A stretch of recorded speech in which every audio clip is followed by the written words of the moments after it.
Welcome, Gaming Massive, to episode 25 of the Gamers of the Lost Spark podcast. I am Darren Whittam, and joining me, as always, he's took the journey from the Diamond Dogs to Diamond City. It's Anthony Chesson. Hello. Hello. How you doing? I'm alright, how are you? Yeah, not too bad. It feels a bit weird because we're recording this on Monday, aren't we? So it feels a little bit out of wonk. But thank you very much for doing that. It's because of me. I'm going on holiday, so but it's good. It's good that we've got a show this week. So how's your week been? Yeah, it's been okay. It's been okay. What have I done this week? Did you know that yesterday was the 2-year anniversary of the PS4's release in the US? I did not. No.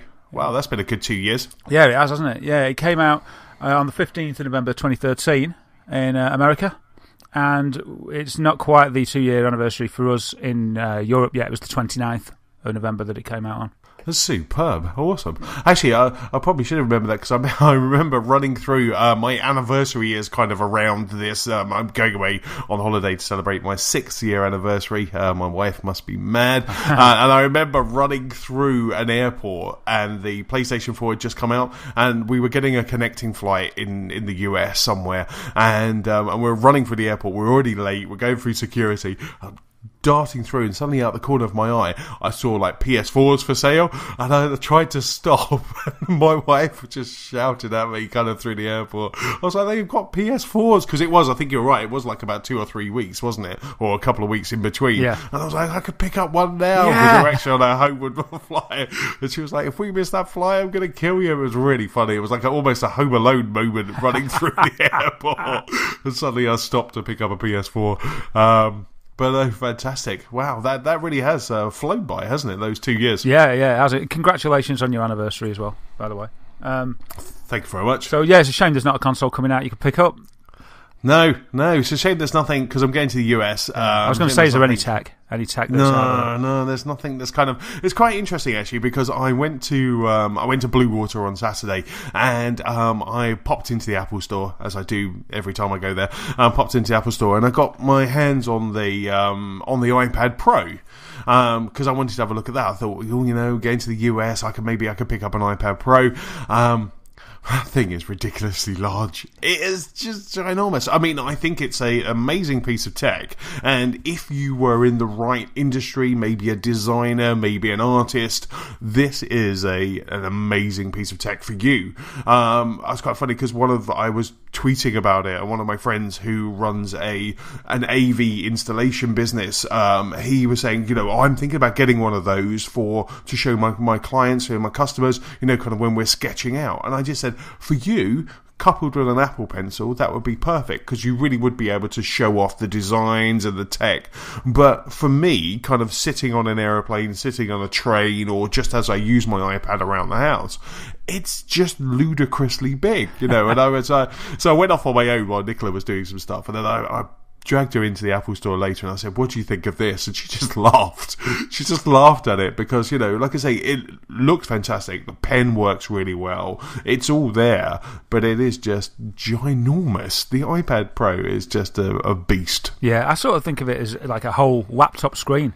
And that's absolutely without the keyboard. It's like as big. I mean, obviously there's different sizes of laptop screen. I think mine is about that size. It's 12 inches. Is it 12 or is it a bit more? Yep, they had it next to an iPad, or not an iPad, a MacBook Air, and it looked the same, because one of the cases that comes with it has a keyboard as well. Yeah. So they had that on show in the Apple Store, and that keyboard was lovely. It was really nice. Like I say, there's nothing wrong with it apart from, for me, it just doesn't fit what I would use it for. I couldn't imagine sitting on the train, even though comic books would look amazing in it because they would look ginormous, but I can't imagine sitting on a train with one of those and just kind of reading the paper or reading a comic book, so for me it was, I'm happy with my MacBook, my iPad Air 2, I'm happy with that, but this is, for the right application, it's a fantastic piece of kit. It's ginormous. What's the weight like on it? Well, the weight is probably similar to an iPad Air 3, I would say. You know, like because it didn't feel, because again, Nicola was like, "Wow, I bet that's really heavy," and I gave it to her, and she was like, "Oh, that's kind of deceivably light." You know, you would think that something this ginormous would be light, but it's actually it's not too weighty at all. That's because I was thinking as you described it then, and it just pops in. I was like, yeah, the thing is, you know, it's annoying when you start to get that wrist ache when you're holding it for a period of time. And I thought because it's massive, like maybe it's going to be heavier, and so you wouldn't actually be able to hold it there for as long without discomfort. But if it's light, I mean, I'm on my iPad 3 still, which is it's not that light really, but it's okay. I think it's probably just at the limit of you sort of hold it for a while and it's okay.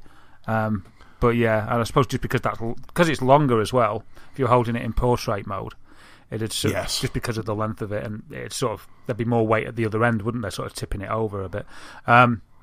So yeah, also on the train, everyone could look at your business, couldn't they? There's no privacy with one of them. No, and that's exactly what I was thinking. You're spot on there, because I was thinking, you know, I mean, I'm just reading comic books or magazines or, you know, playing Plants vs. Zombies on mine, but everyone would be able to see what you're doing. I mean, it was really funny. When I picked it up, in my head was like, you know, I could do away with paper, because coupled with that pen, this could be how I do my notes. You know, I've tried time and time again to kind of use the iPad as note-taking, just because I would prefer to carry that around than I would a pad. And I was like, oh, you know, and I was trying to justify it in my head, and then I just kind of came to the terms of, this isn't for me. You know, not every Apple product is for me, and this isn't for me. You know, like I say, if in the right application, it would be fantastic. Wow. I'm shocked to hear it. I thought you'd be like bang up for getting it, mate.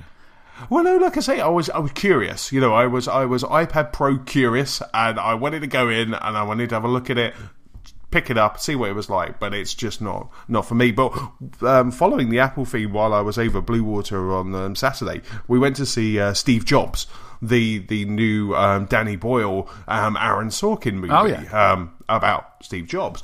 And what a fantastic movie. You know, I'm going in liking two of those things. You know, I love Steve. You know, Steve Jobs was, even though he was a bit of a, you know, the autobiography of Steve Jobs is a hard read, because you've got a hero there who is, you know, who wasn't a nice guy. You know, he was very arrogant. He was, you know, when you read that book, I mean, I had to put it down a couple of times, because you are just kind of seeing a hero almost just kind of for what they really are, you know, and the other thing is Aaron Sorkin. Now, I love Aaron Sorkin. You know, The West Wing is potentially my favourite TV program ever. You know, American President, the Facebook movie, all the stuff that Newsroom, even Studio 60 on the Sunset Strip. You know, all of these shows are just fantastic. I love the dialogue. You know, I love the way that they walk and talk in The West Wing. So I kind of went in kind of thinking I'm going to like this, but I came out and I just really, really liked the movie. It is a fantastic, character-driven, dialogue-driven movie. It kind of focuses around three keynotes. And those keynotes are the Macintosh, the original Macintosh when they needed it to say hello. The Next, when Steve Jobs was fired from Apple, and then that was his kind of his next PC. And then they also had the Mac, the iMac, which was the colourful rounded one. So they kind of focused on those three keynotes and what was happening behind the scenes, and my God, it was just fantastic. You know, there were a couple of points in there that really kind of tugged at your heartstrings. You know, it was a really good movie. It's kind of one that I don't know if I'd want to go to the cinema to see movies like that, because I quite like them at home, but you know, because obviously it wasn't available to download, we went to the cinema to see it, and and I thoroughly enjoyed it. It was a nice break from a shopping trip. And was it hard to watch in the way that the book was hard to read, or did they sort of embellish his personality to go in line with the perception rather than reality a little bit?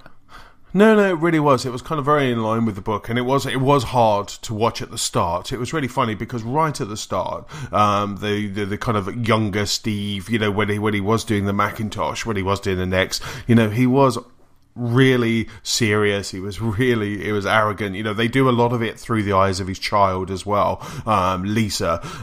So they do a lot of that as well, and it just really is cringeworthy. It's just like, how can someone who is just a genius, who can rock a PowerPoint presentation like nobody else, how can he be so kind of cold? And then they kind of, a little bit later, when they go to the Macintosh one, that's the Steve Jobs that I always knew about, which was, laughing and joking before a keynote. They're always on time.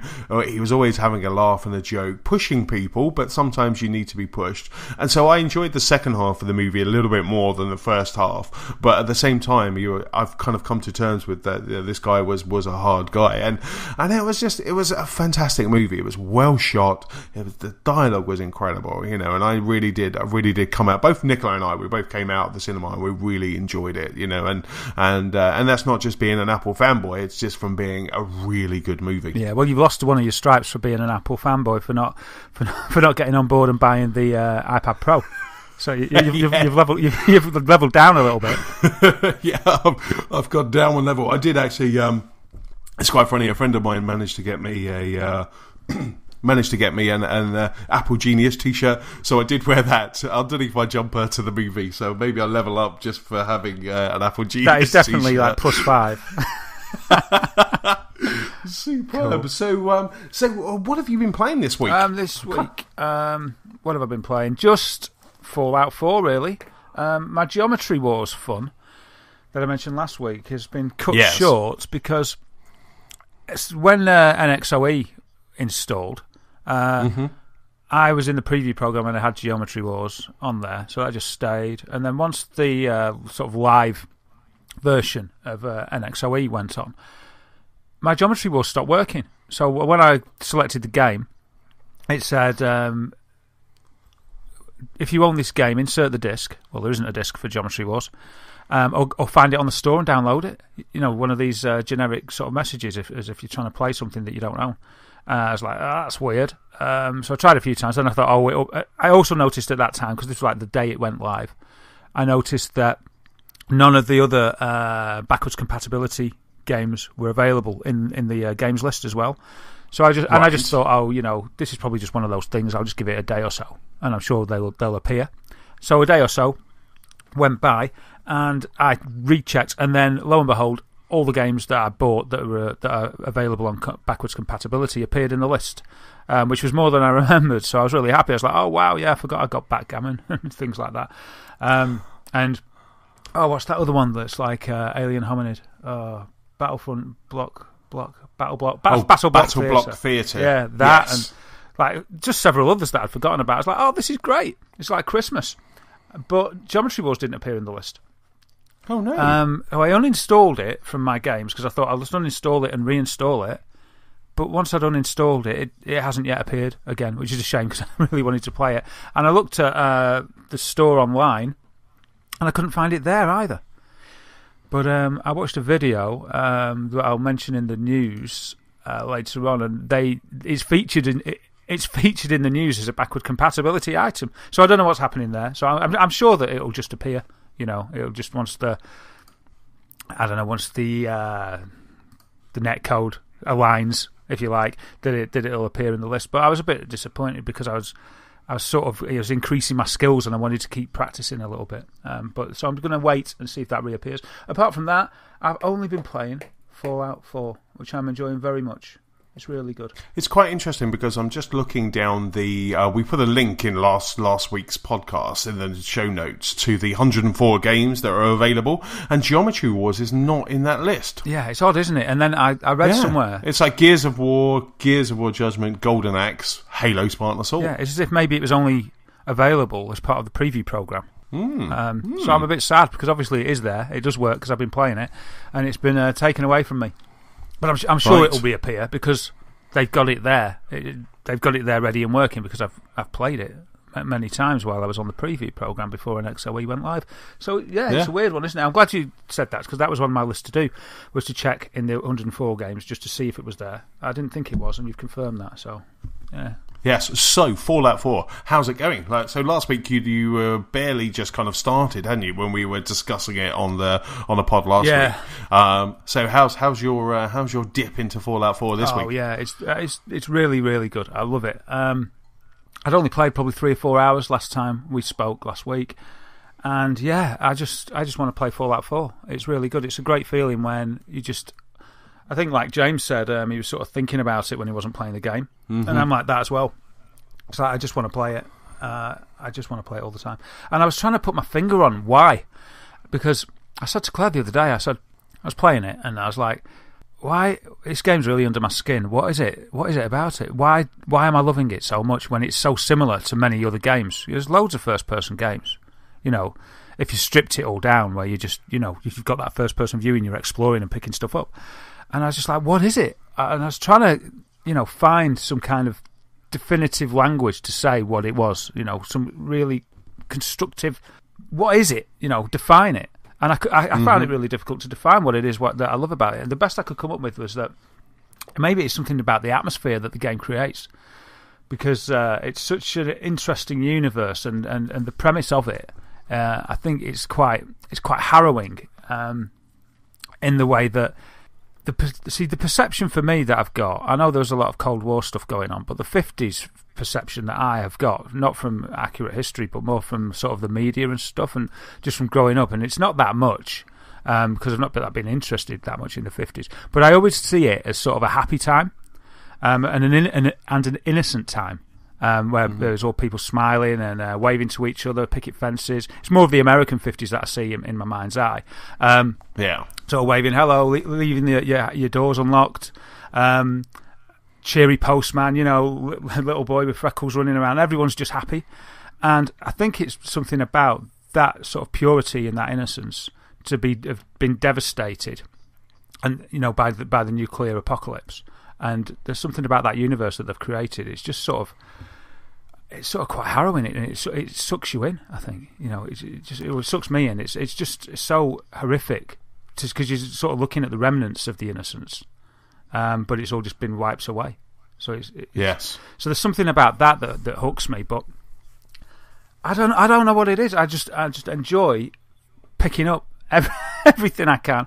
The building aspect is fantastic, but I haven't revisited that because I thought I spent ages doing it when I first discovered how to do it. So have you started that now, though? Because I haven't got to that point yet, and I'll kind of explain why in a bit, but I haven't got to that base building, and I'm seeing a lot of people, obviously, because they're getting to that point in the game. You're seeing it on Twitter, and a lot of people kind of talking about it. Is it, one of your fears last week was that you wanted a tutorial to make sure that you were doing it right. Do you get that? Did it give you what you needed? It gives you quests. There's a quest line, so it's very early on.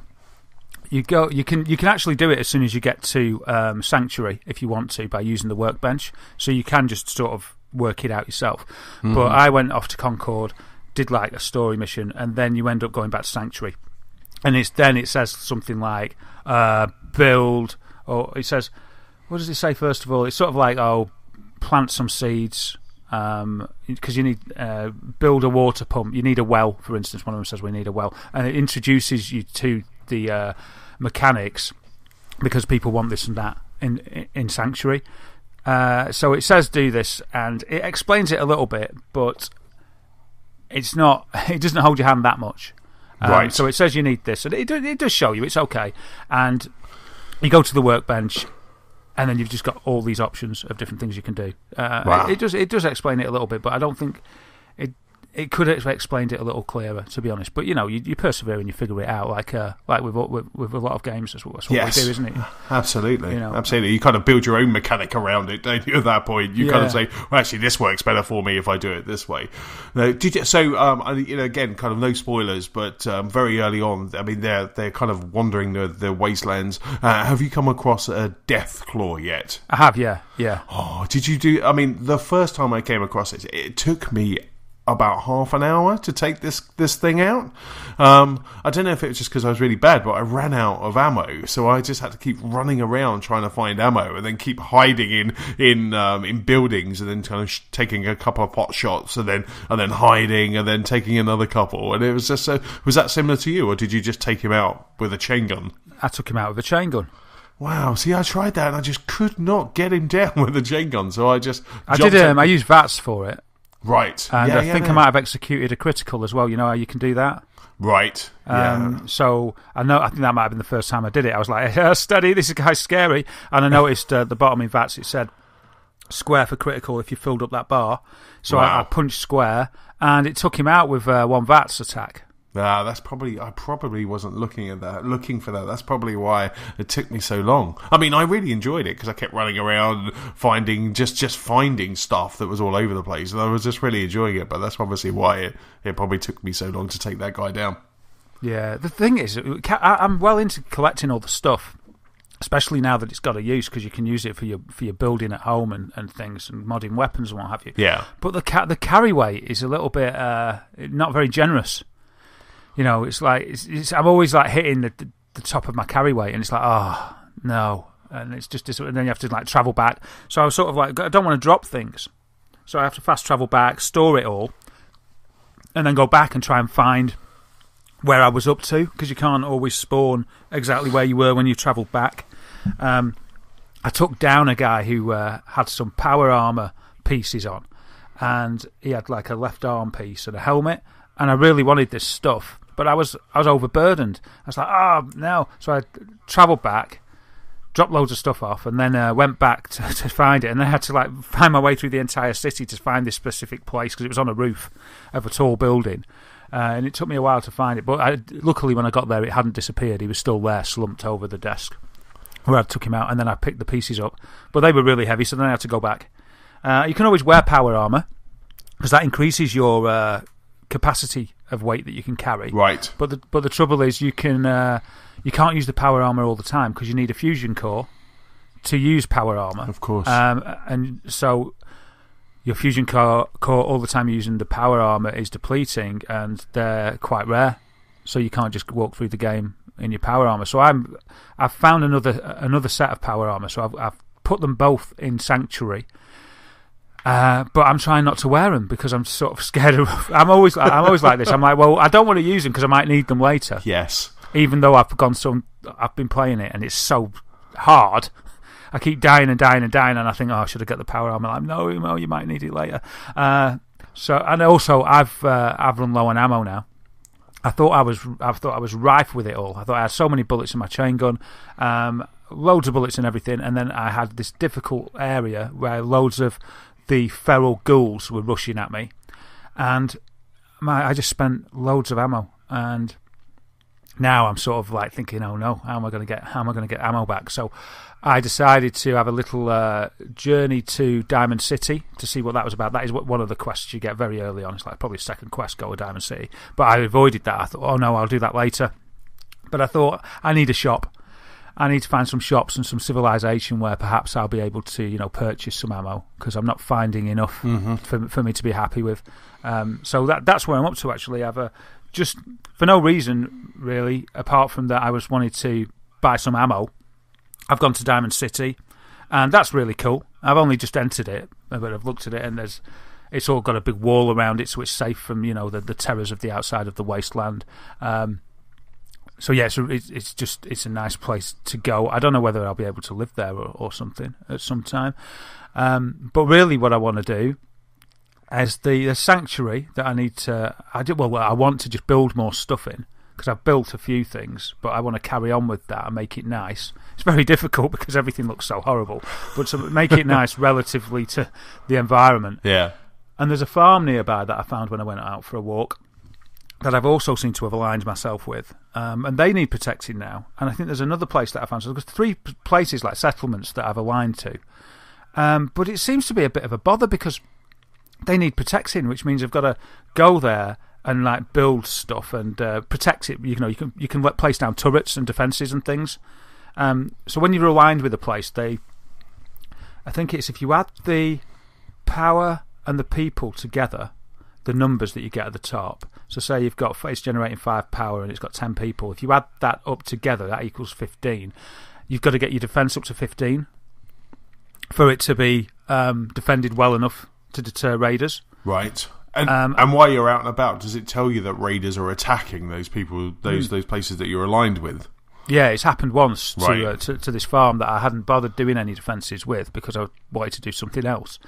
So I scurried back and defended it, and they were like, "Oh, thank you." So I thought, "Oh, best to sort out the defences there," but I just haven't done it yet because I've just been busy. I'm sort of walking around like a starry-eyed child, really. Just going, "Oh wow, look at this! Oh, let's go here! Oh, let's just do that." There's so many distractions. The map is so dense with stuff to do. It's like it's not vapid at all. It's full of content. Yes. And it's like there's always distractions. It's just like, oh, look over there, let's go and have a look at this, But so I've wanted to just explore, really, just level up. I like grinding anyway, and it makes the grind so pleasurable. Mm-hmm.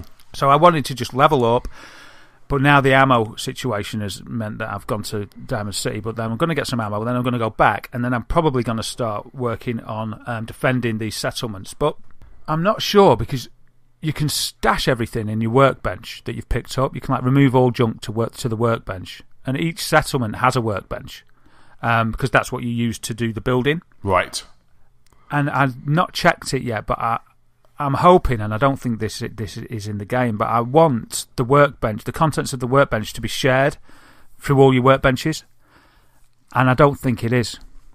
Yeah, which is a bit of a pain. That was a question I was just about to ask you. Is if you dump one somewhere, are they available? Is it available elsewhere? Or can you only craft one thing over here where you dumped all of? That'd be interesting. Where you've got the resources. Yeah, And I'm really hoping that they're shared between workbenches, but I've got an inkling that they don't. But I haven't tested it yet. But there's one place that I haven't put anything in the workbench, so I'm going to go there and have a look, and I'll see. But it's just going to be a bit of a pain to have to sort of manage dumping junk and other stuff at each area. So I'm hoping that it is shared. I don't know, but yeah, I'm really liking it. And it's just got it hooks into me. It's just so pleasurable to explore and just be immersed in the world. It's just an absolute pleasure. I love it. And I've put it on hard. What did you put it on? I put it on normal. Maybe I shouldn't have put it on hard. Yeah, I put it on normal. It annoys me when I die. Yeah, because there's easy, wasn't there? There was easy, and then there was the default. So that's kind of the one I went for. Yeah, I put it up one. I don't know why. Because you're harming yourself. You're like just pain. Testing yourself constantly. No, I think did that for New Vegas. I think for New Vegas, because I was fresh off of 3. I think for New Vegas, I was like, yeah, I'm really good at this now, and I put it up 1 difficulty, and it was just so hard, and I found myself running out of ammo an awful lot. So that's kind of why I went back to say, I'm just going to enjoy this. These games are challenging as they are, so I'm just going to enjoy it on that default level. Yeah, and there's so many perks as well. I haven't read the entire list of the perks yet, but you can seem to get any perk at any time, as long as, for instance, you've got sort of your special stats at the top, and you can invest stars into each one of those attributes. So you've got, say, strength, perception, etc., and you can build those up, charisma. So you've got all that special at the top, and I think each of them have got 10 stars that you can add in. So you can add. Each time you get a level up point, you can spend that on one of those or anything below. But as long as you've got enough of, say, charisma, and then how it builds down, it's sort of it goes down, so you've got 1 level down, 1 level down, 1 level down, and each thing's got a different perk. You can get one that's 5 levels beneath without having to get the 4 above it. All right, okay. So you don't traditionally, it's not a hard and fast rule for everything, but usually you would get with them in turn, wouldn't you? And then it'd be you can't get the 1 2 below till you've got the 1 above it. Yes. For instance, but with this you can, as long as you've got enough in your core one at the top. So say charisma, and you look down, and each attribute will need you to be of a certain level. Sort of say, this level 9, and you'll need so many in the attribute that it comes under. So it might say you need to be level 9 and have 2 stars in charisma to get this perk. But as long as you fit both of those, you can have any along the tree. which is pretty good. But I still haven't read them all. Oh, that's really cool. That's really cool. I mean, I didn't know you could do that. Yeah, the increments do get higher as you go further down, but as long as you've got enough stars and what have you, you can get things lower down. So yeah, I've invested in hacking because I quite like hacking the terminals. I've got the advanced lockpick perk because I quite like doing that, and I'm always hoping that there's something behind a locked door that's decent. It's not so much that; it's just that I can't stand not knowing. Have you gone back to the vault and tried to unlock what was there? Yeah, I did it as soon as I got some bobby pins. Yeah. So I hustled back to the vault and found that cabinet. Mm-hmm. And yeah, it's master. It's at master level. Yes. So I was like, I didn't read that. I just thought it was normal. So I'm not at master level, so I can't unlock it. So you've got to level up first and you're special, and then you can kind of get there and then find out what that is. Yeah.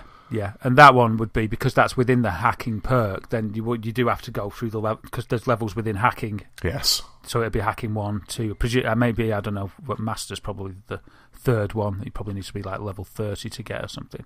I'm level 10. Right.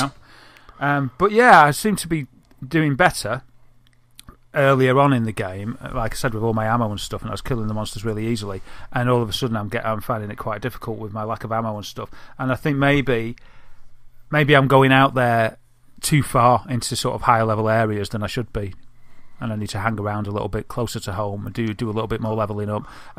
That's going to get me some ammo as well, so I need to do that. But the thing is, I'm not grumbling about that. I'm perfectly happy to do that. In fact, that's what I want to do. I just want to explore. I want to explore every inch of the map. It's so great. Yes. Yeah, how are you finding it? Oh no, I'm absolutely loving it. I'm really enjoying it. I've been playing, like I say, I played up to the. I've been doing a lot of the stuff with the Minutemen. Took out Deathclaw, was walking on to Sanctuary, and having a really good time with it. But I got to that point where I wasn't that well last week. I was took Friday off sick because I just felt really crappy. So I thought, you know what, I'm going to play Fallout all day. I'm just going to sit under a duvet and play Fallout all day. But I didn't. I ended up just feeling so ill that I didn't play anything. And now I'm going on holiday for a week. I just decided that I'm going to park Fallout for when I get back. So when I get back, I've got a good couple of days because I really want to just get into it. I'm still not, as you were talking, as James was talking last week, I haven't had that entrance into Fallout. I've just been playing it in kind of little bits, little increments. I think my longest session has probably been about 2 hours, and I'm just feeling that I'm still pressing the wrong buttons and things like that. So I just thought, you know what, I'm going to park it. I've got another game that's on my hard drive, it's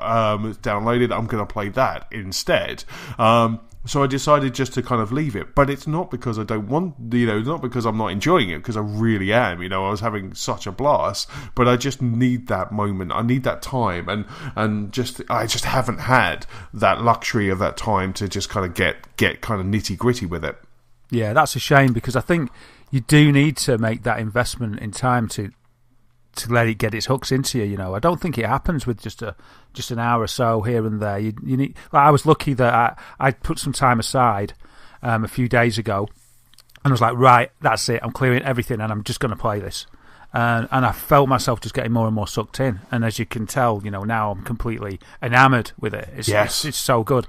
And that's kind of where I want to be. Do you know what I mean? And then I just looked at kind of the weekend of what we were doing at the weekend and getting ready to go away and all of that sort of stuff. And I just thought, I'm not going to have the time. I need something that I can just jump in and out of and just kind of play, but also have some fun and also a new game. So that's kind of what I did. So I just kind of, sadly parked Fallout just until. I mean, the great thing is when we get back, I don't suffer from jet lag. Nicola does, but I don't suffer from jet lag. So for me, while Nicola's kind of sleeping it off, I'll just be down in the movie room, headphones on, and doing nothing but playing Fallout. So that's kind of, I've already got that time marked of when I'm gonna be doing it. So, but it's a shame. Obviously I'm so looking forward to my holiday, but it's a shame that I'm not kind of taking a couple of days off just to kind of get immersed in Fallout. Yeah, I think you're doing the right thing, because what's the point in sort of hitting that immerse level? I think the immersive level might be when your muscle memory is there, and you stop hitting the wrong buttons, and you're totally there, playing it all completely naturally, second nature. But what's the point in getting there to then just have to put the pad down and leave it for a week? Yes, exactly. It'll take the investment away. So I think you're doing the right thing. No, indeed, and and it is just these games, as these games only come along kind of every now and then. You get, I mean, obviously for Fallout it's been like 7 years, but these special games, and I made a mistake with Witcher and Batman this year, so I'm just kind of learning from my mistakes and just like, I want to play this game. This is the game that I want to play. This is the game I want to play throughout Christmas. This is it. With jumping into Star Wars Battlefront every now and then, so I really want to play it. I want to play it properly. So the other game that I've been playing has been Rise of the Tomb Raider. So that was already downloaded, kind of in the I think autumn or late summer. I pre-ordered all of my stuff digitally, and that was there. So I had Rise of the Tomb Raider was just sitting on my hard drive waiting to be played. So I jumped into that, and oh my god, is that a good game? It is. It's fantastic. Now, it's quite funny how I say I'm going to jump into a game that I can just play. It's very, thinking it will be a bit like an Uncharted game. But was I wrong? Oh my god. I mean, we have said previously on the podcast that kind of Tomb Raider and Uncharted are kind of lending from each other. And they really are. There are some incredible set pieces in Rise of the Tomb Raider. I was playing one just this morning where there's lots of explosions happening, you're jumping from ledge to ledge and sliding down, so you have those kind of Uncharted moments if you want in Tomb Raider, but they have definitely put tombs back in Tomb Raider, because you actually have bonus tombs. They've lesson learned from so much so from the last game that there's bonus tombs. You're going around and you suddenly get this thing, oh, there's an entrance around here somewhere, and you have to try and find that bonus tomb, and then you can unlock, you can level up and you can unlock. But what they've done, which is really different from Uncharted as well, what they've done is you have your single player story, but you have hub worlds. So you go into a hub world. Within that hub world, there's little quests, and there's maybe 3 or 4 tombs to find, and then there's 3 or 4 of this to do, and so they really have. It's almost a bit like Metal Gear Solid, as you go in there and you've got all of these things that you could do, at least like side missions. But a lot of them tend to be like I say, kind of discovering and navigating a tomb. Wow, so it's not like I expected it to be, where 7 hours, so 10-hour campaign, end-to-end, sort of, just linear, walk along. And this sounds as if I'm dissing it. I love Tomb Raider games. I love the last one. And I know I'm going to love this one, but I was expecting pretty much the whole game to be start at A and the end is B, and you just walk there, quite linear in fashion, but have a rollicking adventure on the way. But it sounds like it's a bit more open-ended than that. It really is, and do you know what? That's exactly what I thought. That's why I was like, "Oh well, park Fallout, and I'll play Tomb Raider." Yeah, have an easy game. Enjoy, 7 or 8 hours of just proper adventuring, but no problem. You don't have to think. Do you? Just go through the action. It's like I won't have to go and decide about a distraction because it's going to do it for me because I just want to do that, and then it's all open. And you're like, "Oh no, it's going to take hours." I mean, I think you could probably do that, because whenever you have these levels with all of these hubs, whenever you have them, you have the next point in the story is there. It's kind of lit up as like a gold arrow. You could go straight to there, I guess, and then just kind of continue the next piece on. The story so far is fantastic, and like I say, I kind of started saying it's gorgeous. The facial animation, the voice, Camilla Luddington, is doing a really good job. Lara's still grunting and groaning a little bit too much, but she's doing a fantastic job. And it's, there's some little touches when she's kind of looking at someone, or just the way she's kind of moving her head. And it, honestly, it's fantastic. I can see why Microsoft did it. I can see why they have it as a first party title, really, this year. But you know what? It's a shame, because this is such a fantastic game, and it should be doing huge numbers, and it should be on all platforms now, because this is just a fantastic game. I am so in love with Tomb Raider. It's unbelievable. The mechanics are great. I started playing it going, oh yeah, because I've fresh off of Uncharted 2, I'm thinking this is very Uncharted-y, and then by the end of it I was like, do you know what? Tomb Raider is kicking Uncharted's butt with Rise of the Tomb Raider, and And Uncharted 4 has to do quite a bit now, really, to kind of get it back, because I don't think Uncharted 4 is going to be this open world, and I don't think, obviously, you don't really play an Uncharted game for an open world experience. You do just play it for that narrative. But the fact that Tomb Raider kind of has both of those, it doesn't have multiplayer. It's not mucking around with that. It's just this tomb exploring, really good narrative driven game, and I'm just really enjoying it, and I want to get some more time in. I'm up at about 3:45 tomorrow morning, but I want to get some more time in before I go on holiday, and even if I can, just trying to get to a good point in the story, because it's an amazing game. Wow, it sounds fantastic. I can't wait to get it. It's just, I love those games, and I really like the last one. The reports that I'm reading say if you like the last one, they have improved it. It's better now because of the addition of extra tombs and because of this open-ended mechanic as well, which sounds great. And you're right, Uncharted doesn't have really an open-ended mechanic in the game. I wonder if Uncharted 4 they will. I don't know, because they don't want to ruin what the fans love. Tomb Raider, because it was rebooted only a year or so ago, 2 years ago. I think they've got some flexibility there, and it sounds anyway like it hasn't ruined it, it's improved it, because it just gives you more options. It'd be great if they could do that in Uncharted, give you an open, more choice, but not ruin the game, because that's the risk, isn't it? It sounds like Tomb Raider's done it really well. It really has. Makes me want it. Exactly, the stealthy takedowns and things like that are just are really good. I've been trying not to use my gun as much. There just got through a bit where I did have to use my gun. It was the only option, but I'm trying not to use machine guns or stuff like that, because I just don't feel that kind of fits with that franchise. But the exploring and the tombs as well, I did like. I was playing it yesterday, and I just kind of sat back. I took a quick picture because it was just stunning. Is that the one you posted on Twitter and on Xbox as well? I think it might have been. With the back of Lara in snow. Yes, yes. It's a beautiful picture. It was just gorgeous. It was, and then so there was a tomb where I was there, and then so you're just standing there, and it took me for a while because I was just looking around trying to figure out what I needed to do, and that took me all the way back to Tomb Raider, the original Tomb Raider, where you would just be in an area and go, okay, I know I need to get up to there, but I don't know how I'm going to do it. What about if and there was that, and there was that exploration, there was that puzzle aspect to it, and this is definitely kind of back there, and like I say, I just can't praise that game enough. Yeah, it's got that sort of Zelda Metroidvania thing, hasn't it, where you can't access places, and then later on you get something that helps you do it, and you're like, now I'll be able to get to this, I don't know, crevice or whatever, and then you can go back and do it. I was listening to a podcast talking about that just the other day, and they were saying, and it's just great, and it just opens up more of the map to you, and I was like thinking, oh wow, it sounds so good, this game.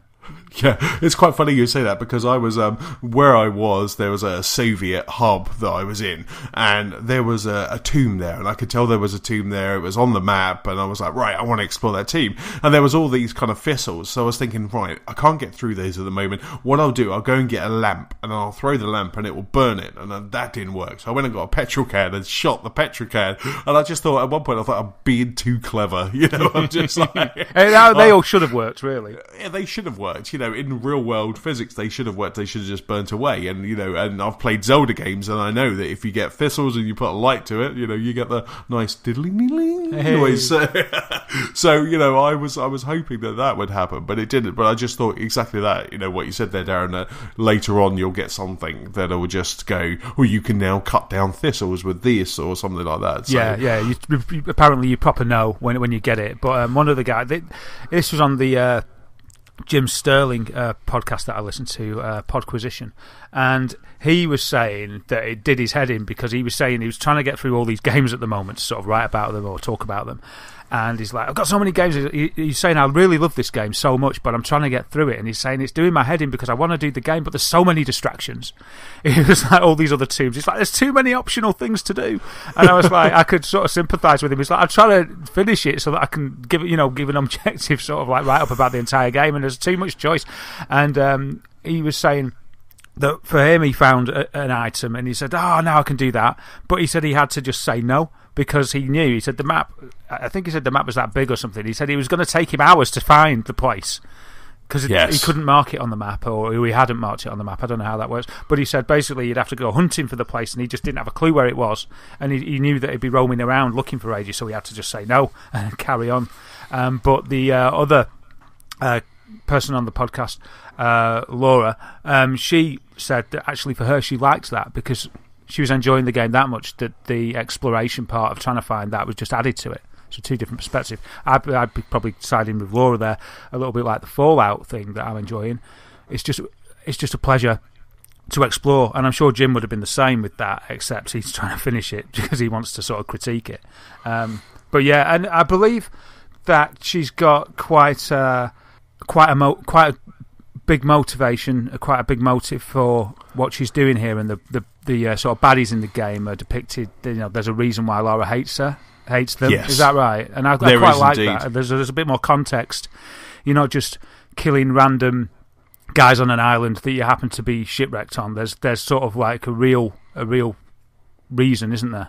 Yeah, the whole story goes backwards and forwards, so which is really good. It's really filling in backstory, and also when you go to a camp and you're upgrading, you sometimes get maybe Lara starts talking to herself or stuff like that, and it's just, and that all kind of just really does give context to the game and really pushes you on to kind of try and figure an ending. I mean, I can sympathise with that podcast you were listening to because I really do just want to just continue the story, and at one point I was thinking, do you know what, I'll just continue the story, I'll just keep going through, ignore all of these amazing worlds, continue the story, get that out of the way, and then maybe come back and do all of that, because I do enjoy the tomb raiding aspect of it. So but at the same time you have to wonder that if you do that, maybe you won't be leveled up enough to, and as the story progresses it might just get kind of too hard for you. Yeah, absolutely. And there's some extra modes as well, isn't there, as well as the main story quest? Not multiplayer, but there's some extra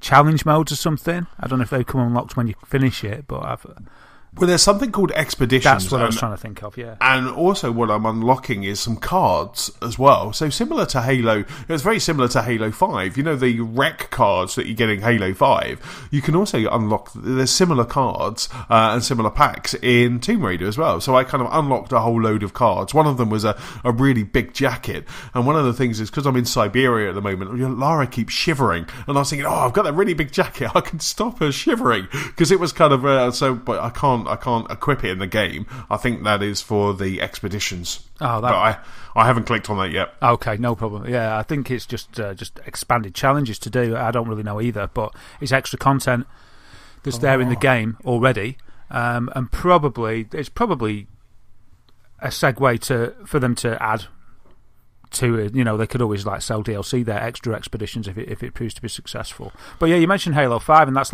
just so 2 weeks ago, isn't it? The industry moves so fast. It's sort of like, we've had Halo 5, that sort of felt like that's had its time, and then we were talking about Fallout 4. I'm still in the middle of Fallout 4. Now you're talking about Tomb Raider. It just makes me want to get Tomb Raider. I'm trying to be disciplined for Tomb Raider because I don't know. I think I mentioned it on a podcast before, but I think I'm going to save that for Christmas Day and have a Christmas game because I can't wait for Battlefront. No, I think Battlefront definitely is the Battlefront's going to be, that's all next week, is it? Do you know what I mean? That is going to be everybody's going to be talking about it. That's going to be the game that everyone's going to be jumping into. So I don't think that's kind of something that maybe you should save, but definitely, I mean, if you want a break from Fallout around Christmas, then Tomb Raider will be an amazing game to just kind of have a break from Fallout. Yeah, I mean, I finished Halo 5 on Heroic, so I'm gonna park that. Fallout I'm going to play for as long as I'm happy playing it, which I can't see that my love for it will fade. So I'm going to play that, and dip into little games aside that, maybe Geometry Wars if I'm lucky, and then obviously Battlefront will come along. That can tie in nicely because it's two different kinds of game, so I can manage to play both of those, and then I'd say I probably will have finished Fallout by Christmas. We'll see. I'll let you know when I've done it. And that's a weird thing for me as well. It's like The Witcher, like pretty much every other open world game, like Elder Scrolls, Skyrim, Oblivion. It's like, even though these games are designed that you can carry on doing the side quests and just adventure in the universe, once I finish the main storyline, I don't play it anymore. think we discussed this before. Like, once I finished The Witcher and got the ending, even though there's other stuff to do that I would have explored if I hadn't finished the game, I don't bother. It's like, right, I've done it now, and I put it down. And it'll be the same with Fallout. Once I finish it, but we'll see. Maybe it'll be so good that it changes me. But once I get to the end of the story, I'll be that's done now. So I sort of have to get my money's worth and my adventuring all done before I have to play it quite wisely to have enough breadth of the open world and side quests before I actually finish the story. But I like the fact with games like this, that's why a leveling system works so well, because in so much as some people might not like a grind, if it's a pleasure to do it and you enjoy that sort of thing, you can't get past a certain bit unless you've got to a certain level, which means you have to adventure around to get to the level, which means you get more out of the game as a whole, don't you? Indeed, absolutely. Sort of digressed a bit there. No, that's fantastic. I mean, exactly that, as I was saying, that's what I want to make sure that I'm doing with Tomb Raider. I don't want to just push on too fast, just in case you're kind of making it harder for yourself by not taking the time and just kind of leveling up correctly. Yeah, and missing out on the enjoyment. You get a game to enjoy it, don't you? You don't want to press through too quickly. No, absolutely. And so with that, let's start the news section. And in this week's news section, there's a lot of talk of who sold what and how many titles they've sold. Plus, we have J.J. Abrams is dipping his toe into the games industry, and Star Wars Battlefront has released details of its new season pass. But kicking it all off, let's start with the Nintendo Direct. Now, Darren, did you watch this? Have you read about it? Have you seen all the news that's come out of this? Yeah, I've seen the news of it. I've watched an abridged version of the highlights because I haven't had an hour to sort of 45 minutes to spare to watch the full thing. So I won't be potentially as clued up as your good self.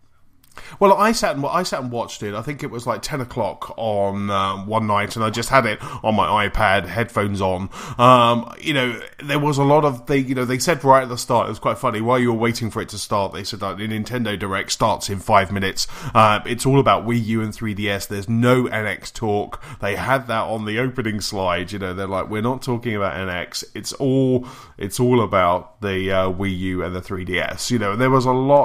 There's a lot of stuff that came out of it, a lot of stuff that that you and I have said previously that we're just not interested in. But I think there were some definite highlights from it, and it was definitely kind of worth a watch. I think the biggest highlight was that, and we were talking about this on the last podcast, was that Zelda, the Twilight Princess, has been confirmed. So the Twilight Princess HD has been confirmed for the Wii U. Unfortunately, or fortunately, because looking at our gaming backlog, it's not coming out until March 2016. So they're bringing that out. They're going to bring it out with an amiibo pack as well. So you get the little guy on the back of the wolf that you turn into in Twilight Princess.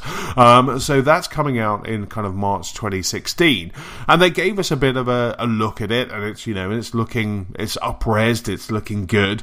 But at the end of that, they gave us another glimpse at the Legend of Zelda game that's going to be coming out in 2016. And I think that's starting to look really lovely. We were talking about it last week, and I really hope that they just have that as an NX launch title, and really get the most out of the system to really kind of realise that world.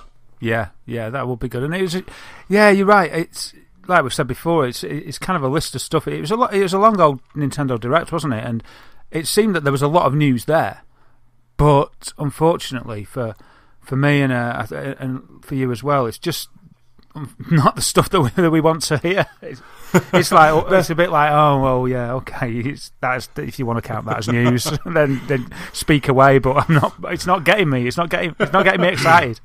There was lots of kind of like bam, bam, bam. Look what's happening. Look, we've got Pokemon Red, Blue, Yellow. They're coming to the 3DS. I'm like, I don't care. But like, we got Dragon Quest. We've got Fire Emblems. I'm like, are they two different games? They're both coming to the 3DS. There was a lot of that sort of stuff. It was like watching an infomercial on late at night. And you were getting kind of just hit from left to right with all these new games. And I'm just like, I don't care if you've turned on because with the Pokemon games, they've actually enabled that sharing, because I think with red and blue and yellow, you could send your Pokemon to a friend's Pokemon by a cable, and I remember doing that. So with red, blue, and yellow, they've actually done that via wirelessly, so you can kind of transmit your. And I was just like, why did you even bother? And it was just like so that was kind of a lot of kind of 3DS stuff. I mean, I love my 3DS. I'm taking it with me on my flight. I'm going to be playing Luigi's Mansion, but I want something else now. I mean, some of the other stuff that they announced that a bit of a bizarre one, that Cloud from Final Fantasy VII is coming to Super Smash Brothers. Yeah, and I like Cloud a lot. That's an understatement. He's like one of my favourite characters in a game because I love Final Fantasy VII so much. But yeah, he's there. It's like, okay, but it's weird because it's packaged in such a way as if it's the biggest news you've ever heard in your life. It's like, this is amazing, and it's like, it's like free content on its way to Splatoon today and all this, and it's kind of like, yeah, but it's because I think for me, and this sounds a bit fickle, but because it all doesn't look that good because of the power of the Wii U not being at the same standard as we're used to now.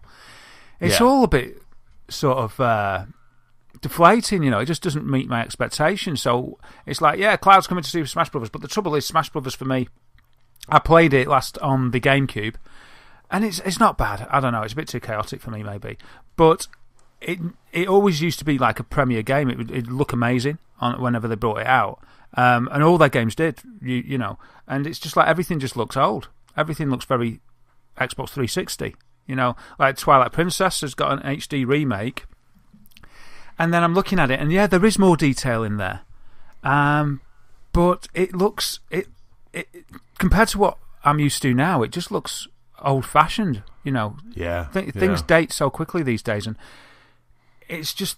Anything they show me on the Wii U, unless it's got a very unique style, it's just... I don't know, it doesn't float my boat. I find Star Fox... It's aesthetic. Doesn't, even though it's very much like the N64 version in its aesthetic, which I didn't mind, though I didn't like that version as much as I like the original on Super Nintendo, of Star Wings, as we got it in the UK, because they couldn't call it Star Fox for some reason. I think it was Star Wars licensing or something. Do you remember that controversy? Long time ago. Yes, yeah, I remember, because it was always, whenever you had a magazine, they were always talking about Star Fox, there was that confusion, wasn't there? I was young, I had a very very stupid brain, but yeah, no, absolutely. I mean, so it's like they can come out with news all the time. They could have all these things, and I want to get excited. And the way they package it makes me feel guilty for not being excited. But when they actually show you the meat and potatoes of what they've got there, the content, I'm just like, yeah, well, I won't be getting it, and it's a shame because. And then they start announcing things on Nintendo that I've never heard of because of my interest as sort of has lapsed, and I'm thinking, I'm not up to date with this. What the heck is this? And then I see it, and I'm sort of not interested anyway. They advertised some game on, I think, the 3DS. They didn't show anything except one of the execs eating a load of donuts. Yes, and then they went, and this as if that was somehow related to the game. I didn't have a clue what was going on that bit. No, I think that was kind of an in-game character that maybe eats a lot. I was trying to fill in the context to it. It was quite funny where they were having that. They had an announcement that Super Mario Maker is getting a browser-based portal. I was like, when is that announcement? And it really was just kind of. And the funniest thing was that they did announce after all of this that Super Smash Brothers is getting its own Direct in December. So if this wasn't enough, they then said that it's going to get its own Direct. Kind of, they're going to have another one before the end of the year. So Star Fox, I mean, it's been put back now, or they've set the release date as April. Are you not tempted to jump in, even though it doesn't look very good? Do you think, because Star Fox was an amazing game to play, are you thinking that maybe you might dip in to try it, or is it just that you haven't got time to play something that kind of looks as poor as this? That's the thing, if it looked good enough, if it got me excited, I'd get it, because I like Star Fox. Mm-hmm. But it doesn't. And you know what? If I want to play Star Fox, I'll go and play the original. Or I'll play it on my N64. Well, I probably wouldn't, because as I said, I didn't really like that much. But to appreciate what was good about Star Fox, I would play the original Star Fox on the SNES. And so, no, I won't get it. I won't be getting anything. The only thing that I feel that I've missed on my Wii U is Bayonetta 2, which I haven't yet bought. But that's on my list as a game I'd like to get. But I haven't had time to play it. So with Super Mario 3D World and Mario Kart 8, that's it. I'm happy. I think Wind Waker probably would be pretty cool as well, but I've already played that through on the GameCube. So I've already played that. Twilight Princess I already played on the Wii. I think they're charging a bit much for an HD remake as well there. I think they should have dropped the price a little bit rather than selling it as a full price game when they've already brought it out on the Wii. I think they could have been generous and just had it $10 down, just to show that there's a bit of a concession there. So really, and I've made my peace with this for a while. I'm probably 98%, 99% sure that I won't be getting anything else on the Wii U ever, apart from maybe Bayonetta 2. And I'm just saving it all. I'm saving it up, my desire, my Nintendo, my Nintendo thirst for the NX, and I'm praying and crossing my fingers and toes that the NX won't disappoint, and that's going to, as we've discussed before, there's potential that the NX could be better technologically than the two big boys we've got at the moment. And I'm really hoping that I'm really quietly hoping for another sort of N64 moment with the NX. And that's it. That's where I'm staking my hope. And so until then, this news, I watch it and I'm just meh. It's all right. Well done to you for trying. And it's I was watching this thing because there's a little show they do called the Cat Mario Show, sort of aimed at kids. Yes. And I watched that with Sam, my little boy. We watched that together, and it's every month or every few months there's a new Cat Mario Show, and they're only 5 minutes or so. So sometimes I've watched a few with him on the run because he'll just pick the next one. So these months, add up to quite a space of time over the Wii U's lifetime. And the latest one I watched, they were still just harping on about the same stuff because there isn't that much stuff to talk about. It's always about 3D Mario 3D World, Mario Kart, and then they go off onto like Animal Crossing on the portable consoles and things like that. There's never anything new, and when you think about how we're treated by Sony and Microsoft, we're just... I think I can't say we really, but for myself, there's so much good stuff all the time. Breaking barriers, pushing the envelope, new stuff that makes your jaw drop with the visuals. It's a great time to be a gamer, and it's as if, Nintendo just aren't there for me at the moment.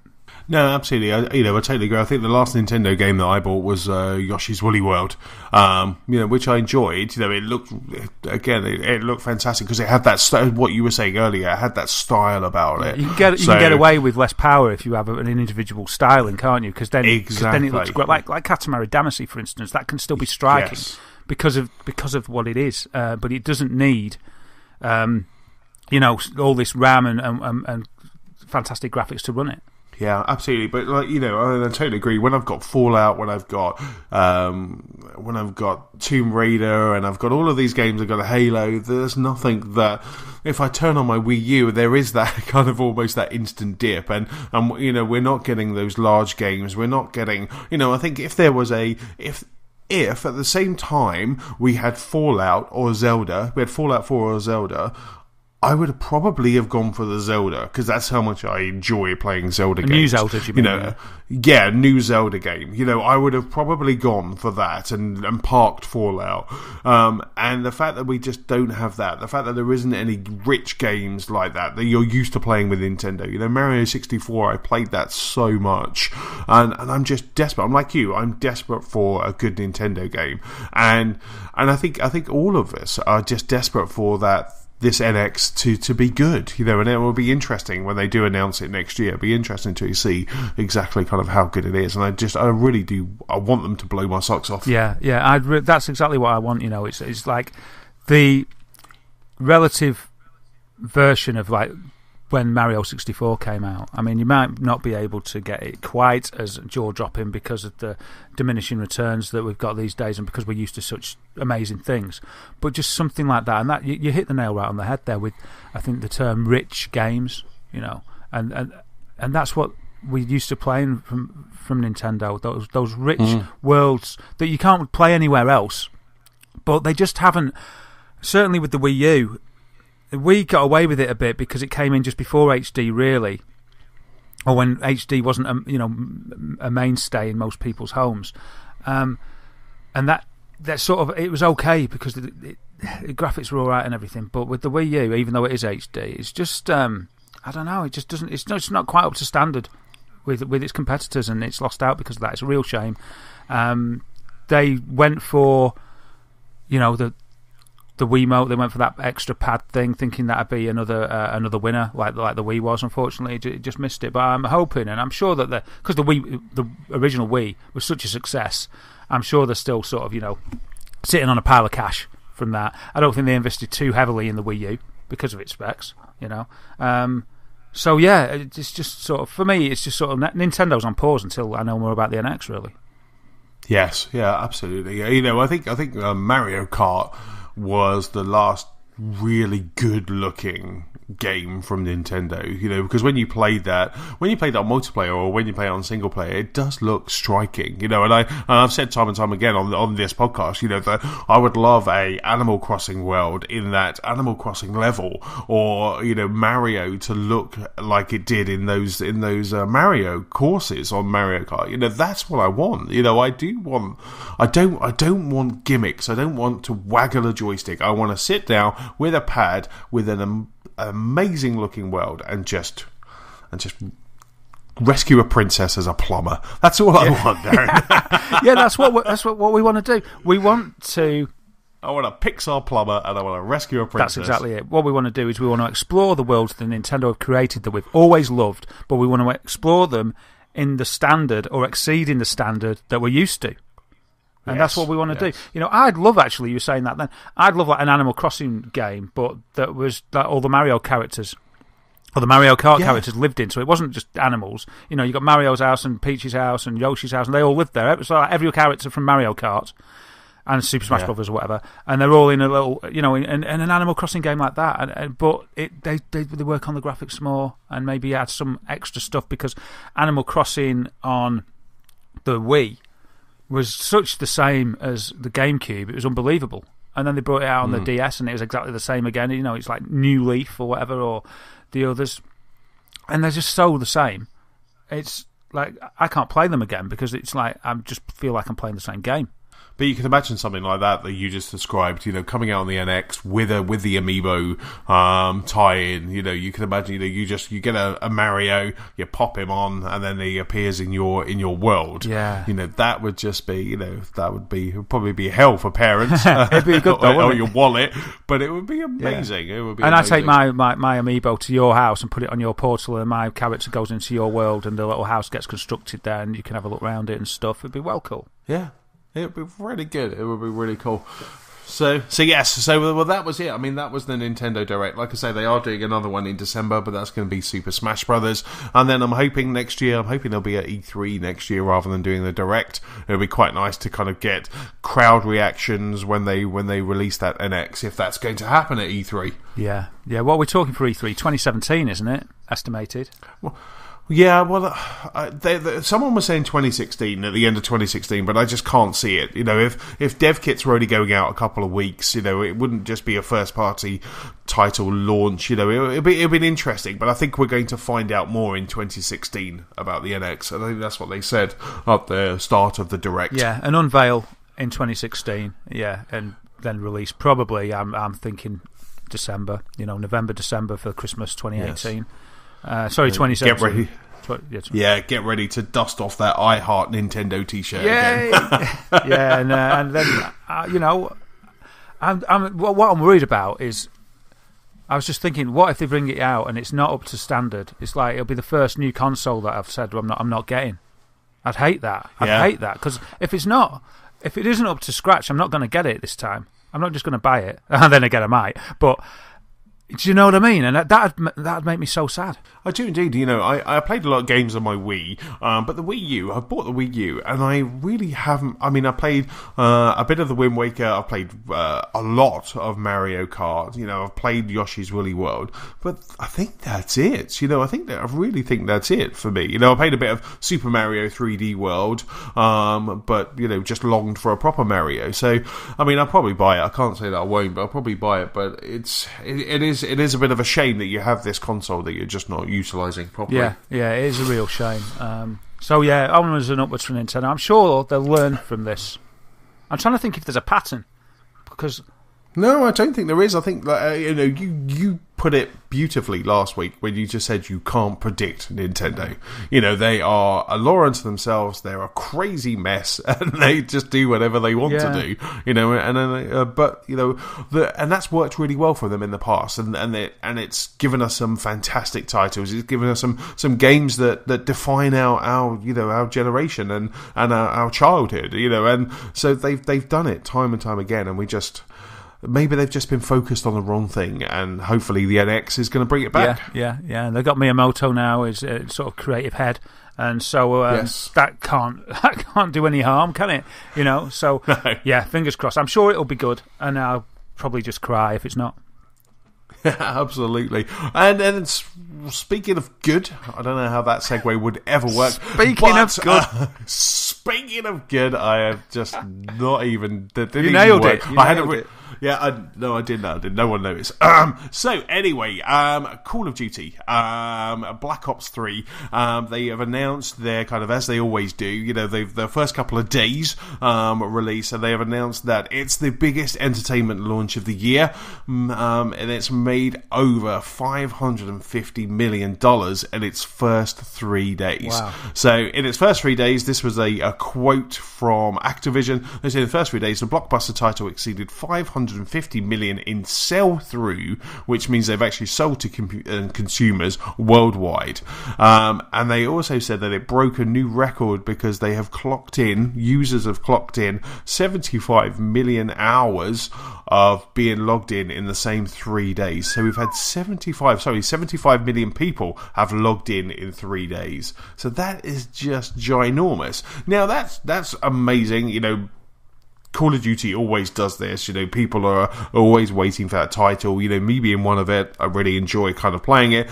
But it's quite interesting because even though Black Ops 3 has sold an amazing amount, 550 million, Black Ops 2 made 500 million in the first 24 hours. So in 3 days, Black Ops 3 has sold 550 million. But way back when Black Ops 2 came out, it made more than 500 million in its first 24 hours. So they're kind of applauding. It's the biggest one of this year, which is fantastic. But it's not selling the same amount that Black Ops did way back when. I guess maybe this is because of the install base, because the 360, the last gen console version, hasn't got a single player, and there's probably still a lot of people transitioning over to this next gen console. Yeah, it sounds amazing. The profit, they still made a profit, so they win. I was going to say, quote from Activision: "Get in there. we've made a ton of cash. We're happy. Everyone more cash." But it's like on the chart, the line would be quite severely going down. But in reality, they're still making profit. So, yes, absolutely. And it's always interesting to see kind of how good Call of Duty does. We'll talk a bit about the MPDs a bit later in the podcast, but they're not good. We're not going to see Call of Duty numbers until next month. So because of it being a November title, but I'll be really interested to see how well it sold on the PlayStation 4, because the PlayStation 4 really have been touting it, haven't they? They've really been kind of hyping it with advertising as if it was a first party title. They seem to do this, don't they? It's just like, right, we'll just pretend it's only us, and we'll just advertise it like that. And I think it works. I think people would people that didn't know any different would just think, oh, well, I'm seeing a lot of Black Ops on PS4 if they haven't got a console yet, or if they'll go, right, I'll get it on that. Or it'd make them think, if they did have both consoles, it'd make them think it must be the better one because that's the one they're hearing the most about. People would be as easily swayed as that. I think you'd think, oh, well, it must be on that one because Microsoft aren't doing anything. I'm not seeing anything about Xbox Black Ops, so I'll get it on PS4. Yeah, absolutely. I think interest is reducing though in Black Ops. Obviously the figures show it. Sort of 2/3 less sales, or even more. So yeah, because it's done 500. It's done the same in 3 days as it did in 1 day. So that's definitely show. I think people are getting a little bit tired of it. I mean, at one point, I don't know if it's still true. I think at one point, Call of Duty, one of the versions, was the most viewed game on YouTube, and there was actually more people watching the game than people who actually played the game at certain times. So there's more people watching people playing Black Ops on YouTube than actually people were playing Black Ops full stop. Not Black Ops, Call of Duty, sorry. So it was it was just massive of epic proportions. But I think since then, since its peak, it is slowly people are losing interest, and it's, I don't know. I gave up on it after Modern Warfare 2, I think it was. For some reason, I just was playing the campaign, and I just thought I can't be bothered anymore. And it's kind of a victim of its own success because it's iterative every year. I think it was James that said it's a little bit like FIFA, and they keep having to add to it each year. Yes.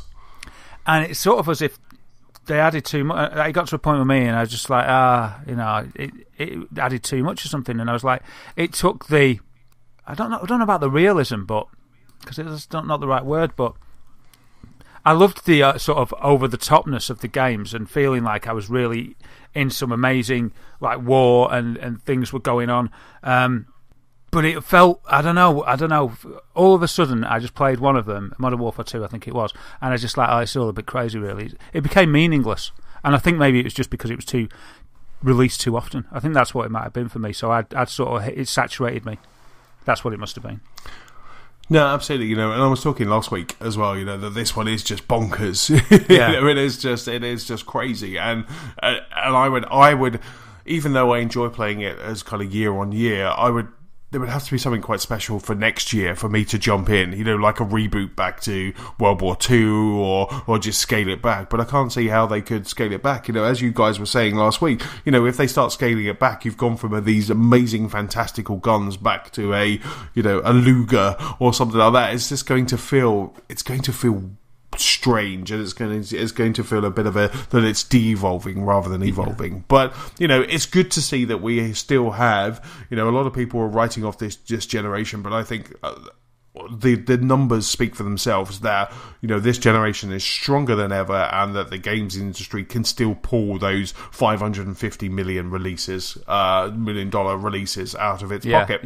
Yeah, I think the best thing they could do, if they wanted, I mean, I'm sure that is still fine figures for Activision.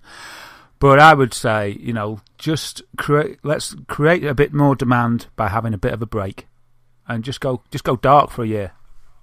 Just go dark for a year. No more Call of Duty for just go be quiet and let's focus on making the next one. Really think about what we're going to do about the next one, and give everyone a break, and then come back with something. Everyone. Absolutely. They could just keep the servers up for the previous games because people are still playing those. I see my nephew and his friends are still playing a couple of Call of Duties ago. The last Black Ops, they're still playing that. So just keep those servers going, and you're right. Skip a year. Just keep those going. Really, because a lot of the time with Call of Duty, they're releasing DLC. They kind of have DLC releases all the way up to the next one. So if you're a Call of Duty fan, if you are into that, and that's your game, you probably just keep going. You probably don't have time to play anything else but Call of Duty. Yeah, and if they gave it a rest, I could imagine I'd be more inclined to get on board again, because I wouldn't feel that it's sort of always there at the moment, and it's sort of, I'm sick of it. But yeah, if they just disappeared for a little bit and it went quiet, when it came back, it would be a thing. It wouldn't be just another Call of Duty. It'd be like, oh wow, we haven't had one of these for a while. Let's have a look what it's like, So I think they could do that. Absolutely, and I think the next story that you have is a testament to that as well, isn't it? That if you give something a little bit of a time, when it comes back even stronger. Yeah, absolutely. And that story is no surprises that Fallout 4 is number 1 in the charts. Hooray! So yeah, and that, as we've said a few times, 7 years since Fallout 4. I think 5 years since New Vegas. And there you go. They've had a break, and the hype and excitement for this game was sort of unprecedented, wasn't it? everybody. I don't know anybody that doesn't love Fallout 4. And there it is at the top of the charts. And the sales were 213% higher than 2010's Fallout New Vegas. Wow. That's from UK chart track company. We haven't got the actual sales yet, but Bethesda did say that they've shipped 12 million copies of the game in readiness for launch. So 12 million out there. Wow. It surpassed Steam's previous record for concurrent play last Friday with over 470,000 players. Wow. And that's concurrent. That's amazing, isn't it? And over 1.2 million owners on day one. And that's just Steam. Wow.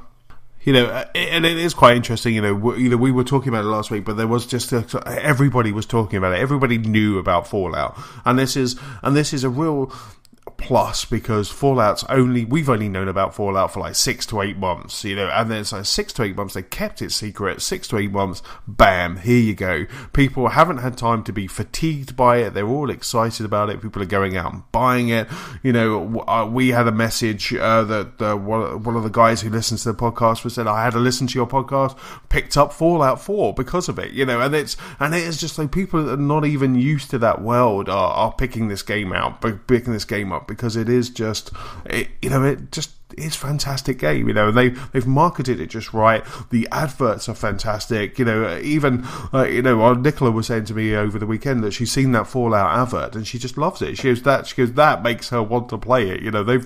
Everything's right about this game, and the great thing about it is all of the advertising, all of the run up, and then you get this fantastic game at the end of it as well. There's nothing, it's not a disappointment. You have all of this hype, and it really does just kind of fit in exactly as it should. Yeah, absolutely. There's some other stats as well. That Skyrim, when that shipped, that only shipped 7 million. Well, only it shipped 7 million. Let's put positive. It shipped 7 million when that launched in 2011, and the Steam concurrent play record for that was 280,000. So you've got 7 million and 280,000 concurrent play on Skyrim in 2011. Fallout 4 shipped, 12 million, so like a third on top, and 470,000 concurrent players, so it's like a double there. So there's been a big increase in fans, or big increase in take-up of people with with consoles or PCs to play the game. I don't know what it is, and the good thing about Fallout is, Fallout 4, you don't need to have played Fallout 3 or 2 or 1. Each game is wrapped up independently of its own thing. You get a bit more benefit if you're familiar with the universe, maybe a bit of nostalgic happiness. Just enjoy it like me. I think I said it's like a welcome home. But you could just go in there cold and it's fine, and just start to love Fallout from this point on, and then maybe look back, especially if you got it on 360. If you got it on Xbox One, because you get the code for Fallout 3 to enjoy as well. So that's everybody that bought it on Xbox One, isn't it? Gets that. Yes, yeah, absolutely. And I mean, how much do you think that Skyrim has helped Fallout as well? Because they have said, from the makers of Skyrim, here's Fallout. Because I feel that Skyrim took a lot of people by surprise, and that was, even though it sold, a load, it sold 7 million kind of in its opening weekend, it went on to sell a lot more than that, and it was that kind of Christmas game that people were picking up, and you noticed it kind of it was always in the charts for a good couple of months. It just kept building up and building up, and then they have sold ginormous numbers for Skyrim. I just wonder how many of those when they saw that, go, well, I like Skyrim, I enjoyed Skyrim, I'm going to play Fallout. And I just wondered, kind of how much that the studio's reputation now is helping it to kind of sell games like Fallout. Yeah, I think it's definitely been a contributing factor. I mean, you look at Bethesda now, and there's a perception there of quality firm that give quality games. Skyrim is like one of the, but due to its modding on PC, I think it's still one of the most beloved and played games on PC. And you look at some of the mods that are out there for Skyrim, and it looks truly spectacular. It's kept it up to date, even though it's quite an old game now. I mean, what did it for me with Bethesda? It was Oblivion and the run up to that. That's how I first got hooked in.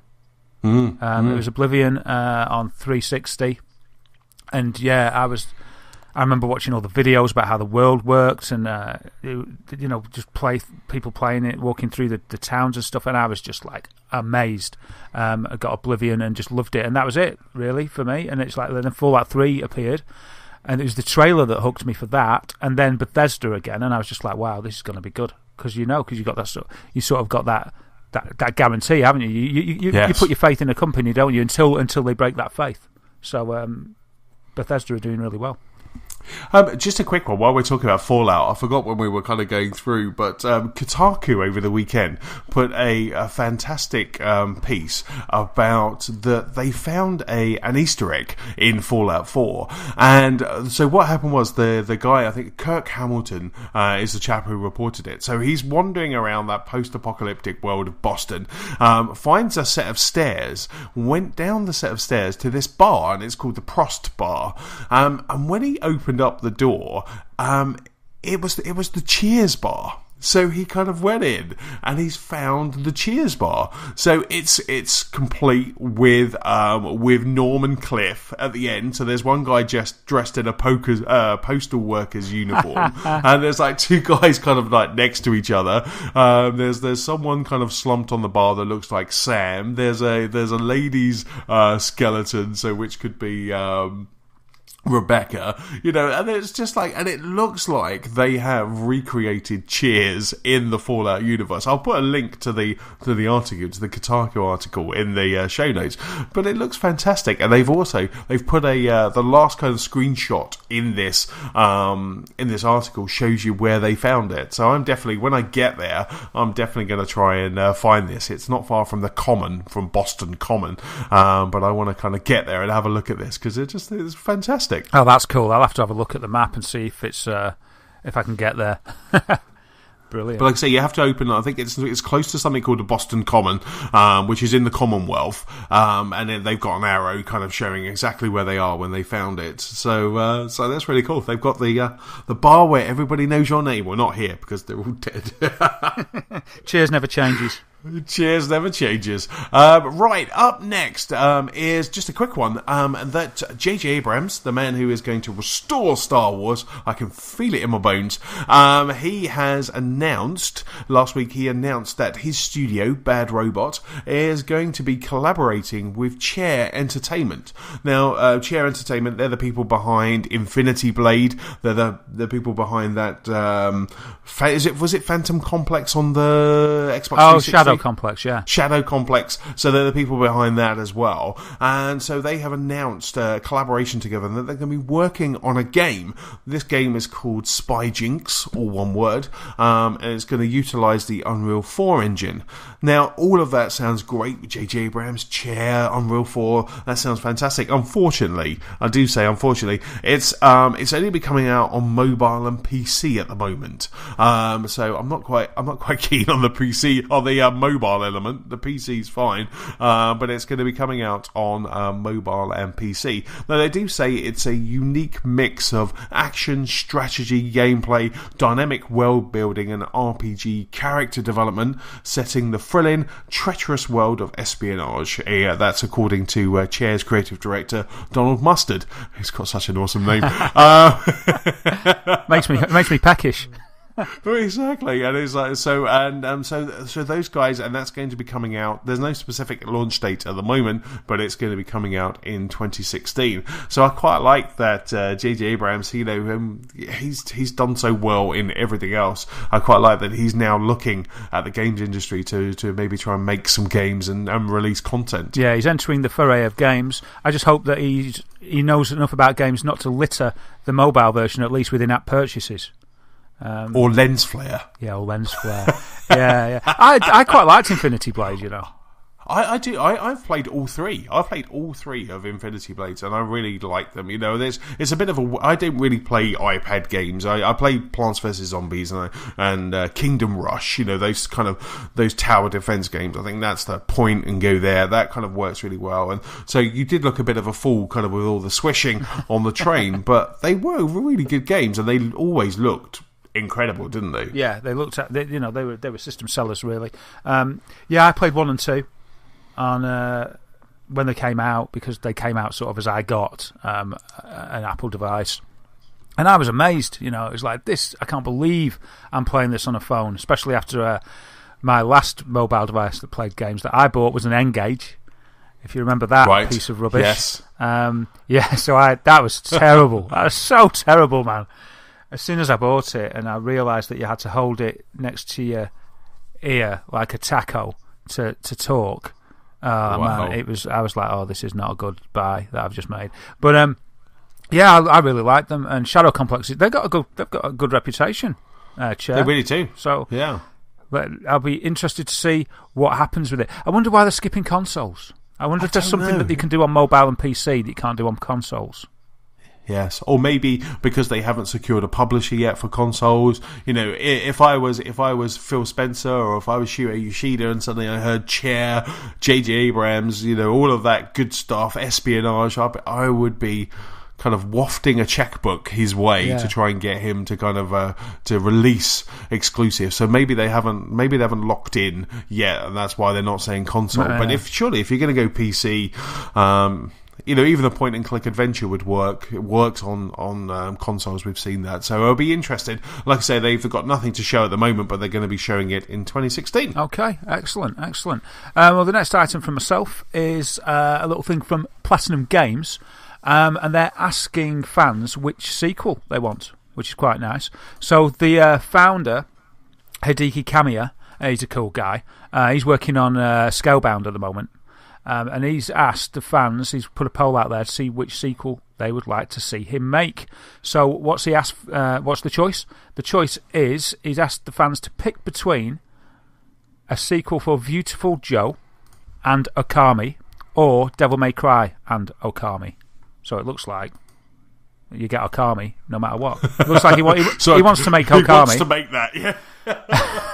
He's dead set on that one. So you can have this or this, but you're definitely getting Okami. I'm going to just split this out. So let's have Okami as a choice of its own. What would you pick? I would probably go for Okami. That's good then, because we get that, and then you get another choice. It'll probably be Beautiful Joe, because Devil May Cry, I've enjoyed them, but didn't play the last one. I was going to pick it up when it kind of got remastered on the next gen consoles, but I never did. So I'd probably go for Beautiful Joe, because I did enjoy that on the. Where did I enjoy that, Darren? You enjoyed that on the GameCube. On the GameCube, yes. Yeah. I would. What about you? What about yourself? I'd do the same. Okami, I'd love a sequel to that because I love the first one. And Beautiful Joe because it's good, and when it came out, and it's still got it today. It's got that unique stylisation, that unique aesthetic that we were talking about. Yes. So a game like that, they could bring that out on the Wii U, and it'd be fantastic. And Okami would work on the Wii U because it's not a demanding aesthetic, but it's very beautiful.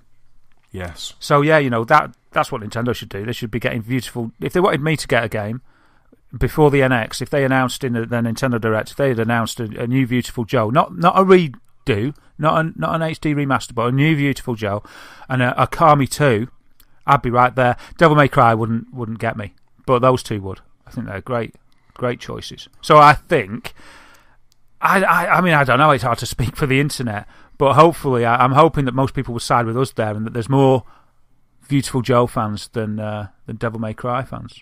So we'll see.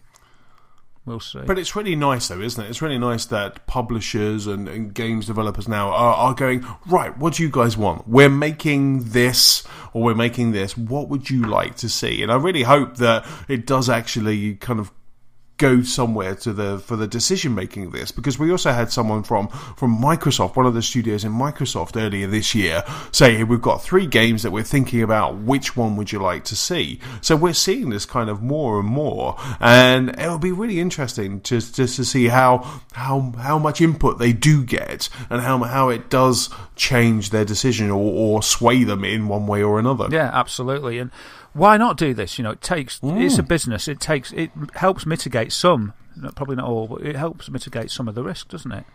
It really does. It really does. You just say, right, okay, look, we've just said that, Viewful Joe or Devil May Cry, and if they suddenly got a whole load of people saying, give us Viewful Joe, then that's the right decision, rather than going, well, the safe one here would be, let's do Devil May Cry, and then there's a whole load of people that are just kind of not buying that title because they probably wanted the other one.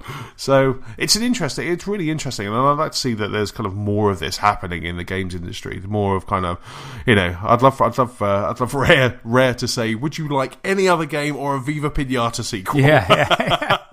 It would. Well, I missed my chance last week with James. You did. Mate, there'll be another opportunity, hopefully. But yeah, a direct channel to the fans. I just had a look at it because it's a tweet poll, so I just thought I'd have a look at it live. Oh, okay. Okay. This is just the one that's given a choice between Okami or Devil May Cry, and Okami is at 62% and Devil May Cry is at 38%. So there you go. That's really cool. I've noticed this tweet poll, the Twitter polling happening over the weekend. There was a lot more of it. I think there was an update, wasn't there, to Twitter last week or the week before, and then people are starting to cotton onto this now. Yeah, it's a great feature, isn't it? It's a great feature. Yes. And then Beautiful Joe versus Okami. Let me just see if I can get this live. Blah, blah, blah. Oh, live. We're going live to Twitter for that update on the poll. Except that the link hasn't worked. But whenever the screenshot was from, it's 35% Beautiful Joe and 65% Okami. So Okami wins. Wow. So then I'd want to see what won out of Beautiful Joe and Devil May Cry. Say Okami is granted, that's going to happen, and just see what would. I'm sure Beautiful Joe would beat Devil May Cry, but I don't know because Devil May Cry's had quite a lot of iterations. Beautiful Joe was just one game, wasn't it? Yes. So maybe Devil May Cry's got a lot of fans for old Dante. Yeah, absolutely. Like I said, the last game looked bonkers, but I really wanted to play it. But I think there was just other stuff that just. I think. If it was one of those games with gold, I think I would definitely pick it up and have a play around with it. I think it's one of those games that I would probably get frustrated with quite quickly. But it did look, there was lots of traversing and kind of verticals, and it was just the combos looked amazing and ginormous. So it's definitely one of those games that has always piqued my interest. I've just never had enough time to play it. Yeah, absolutely. So the next piece of news is it had to do it. It was going to do it. And it did it. Halo 5 has put Xbox back on top. So this is the NPDs for October. So the NPDs have arrived, and Halo 5 Guardians is out on top. So, we've said time and time again, the exclusives that Microsoft have this holiday have to put Xbox on top. They have to be kind of worth their money, and they really have to try and close that gap that Sony have created, and Halo has definitely done that. So Halo was October's again, this is North America, but Halo was October's game of the month for NPDs, beating off NBA 2K16 and Assassin's Creed, as well as Madden NFL as well. So it kind of beat out those guys. And also, not only that, the Xbox One outsold the PS4 as well in North America. So, which is just fantastic. And they say that the Xbox One has had an 81% year-on-year increase. So between October 2014 and October 2015, we've had an 81% increase in Xbox Ones. I guess it probably wasn't hard because Xbox wasn't selling very well, and then Phil Spencer took the reign, and now we're kind of seeing the proper Xbox One, a relaunch, if you will, Phil's Xbox. Yeah, we're seeing. I always think Microsoft so much sort of they're so friendly. They're always very prevalent. You see a lot more sort of like Phil tweeting and Major Nelson. It just feels you're more part of something with Microsoft than Sony.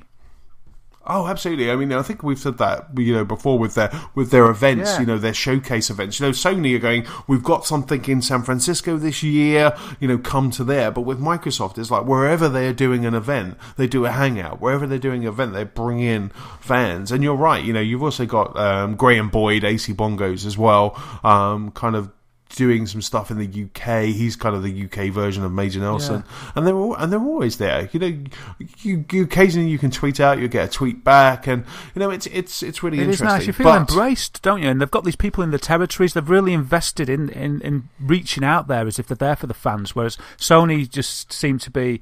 I mean, I like my PS4 and everything, but they do seem to be more hidden. Not so interested in being out there and reachable as Microsoft. And we have discussed it. Also interesting in the MPDs this month was that Rock Band hit number 10, which is quite interesting, selling more on Xbox One than it was PS4. Because if ever you look at the MPD charts, they have in brackets all of the systems that this game is selling on, and they do it from left to right, the most popular ones. So if you look at, say, for instance, Madden, it sold better on the PS4, then Xbox One, then Xbox 360, and then PS3. But one of the things they did track was there was an 18% increase in accessories. Now, a lot of that's to do with Guitar Hero, a lot of that's to do with Rock Band, but they also said that the Xbox One Elite controller, oh, I love my Elite controller, triggered a 29% increase in controller sales.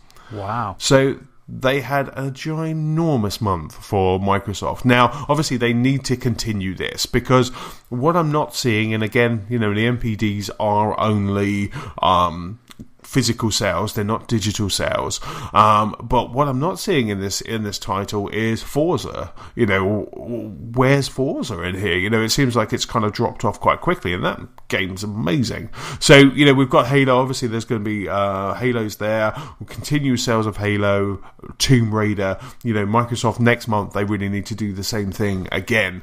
So it will be interesting to kind of see what the MPDs will be like next month, because I think in order for this greatest games lineup that Microsoft are constantly toting, I think Microsoft need to kind of quote unquote win the MPDs from now until January. Yeah, and I think their exclusives gives them the edge.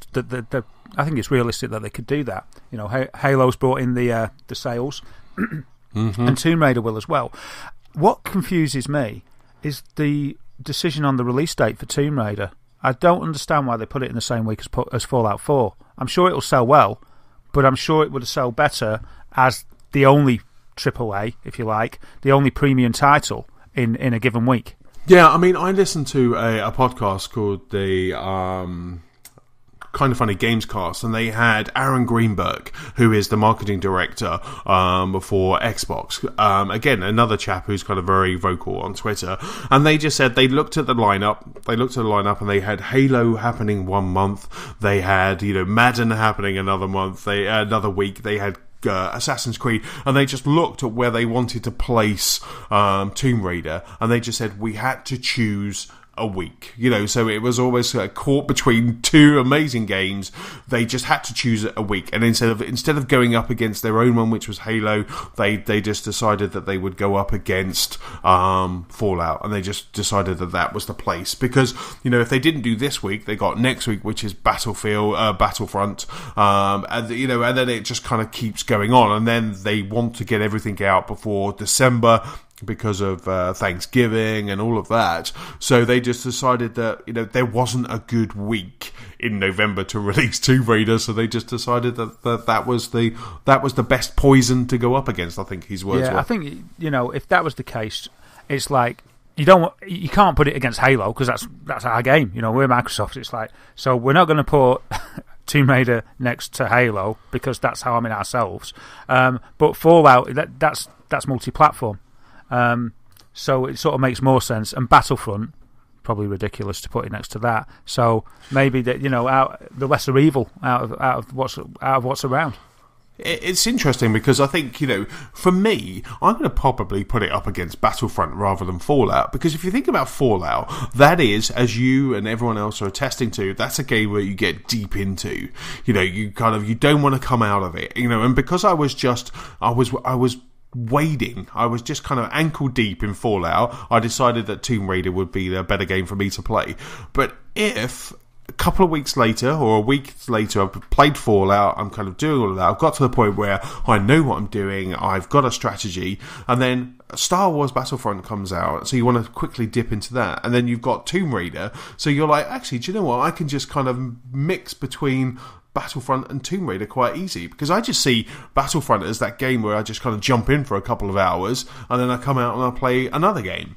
I'm not going to see, especially after the spanking I got online with Halo, I'm not going to spend too long every night playing Battlefront unless it just, a couple of weeks' time I'm like, I can't stop playing Battlefront. But, I just feel like it could be a game that could it's going to complement both Fallout and Tomb Raider quite well. But like I say, Aaron Greenberg just said they just decided that gave the devs enough time to get it all sorted, and they had to go up against something, so they decided that Fallout was the window they were going to choose. Yeah, fair enough. And what can you do when everything's stacked the way it is at the moment? So, yeah, we'll see what happens. It is a shame. I bet they were like, if only we could have had a month, free to just get this one out. But I'm sure it'll sell very well. And they've got a year's advantage on it going on PS4 anyway.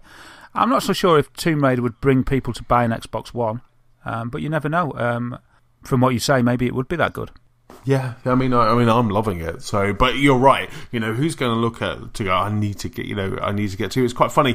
One of my friends, he absolutely loves Tomb Raider. He's a PC gamer.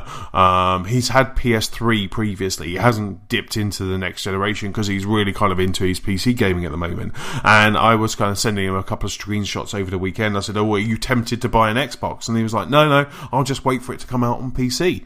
So he wasn't even tempted by that exclusivity. So it was quite. I'll be interested. And that's exactly it. I'll be interested to see how well that Lara Croft bundle sold, and if it did actually shift Xbox One. Yeah, we'll see. I mean, I'm going to get it, but yeah, I think I'm going to have to wait, which isn't fair because it looks really good. But I just have to be happy that I'm playing a really good game anyway. Exactly. And then next week you're going to be playing even a really good game as well. So you'll forget about Tomb Raider. I'll stop. No, don't. I mean, that picture you posted, I saw it and.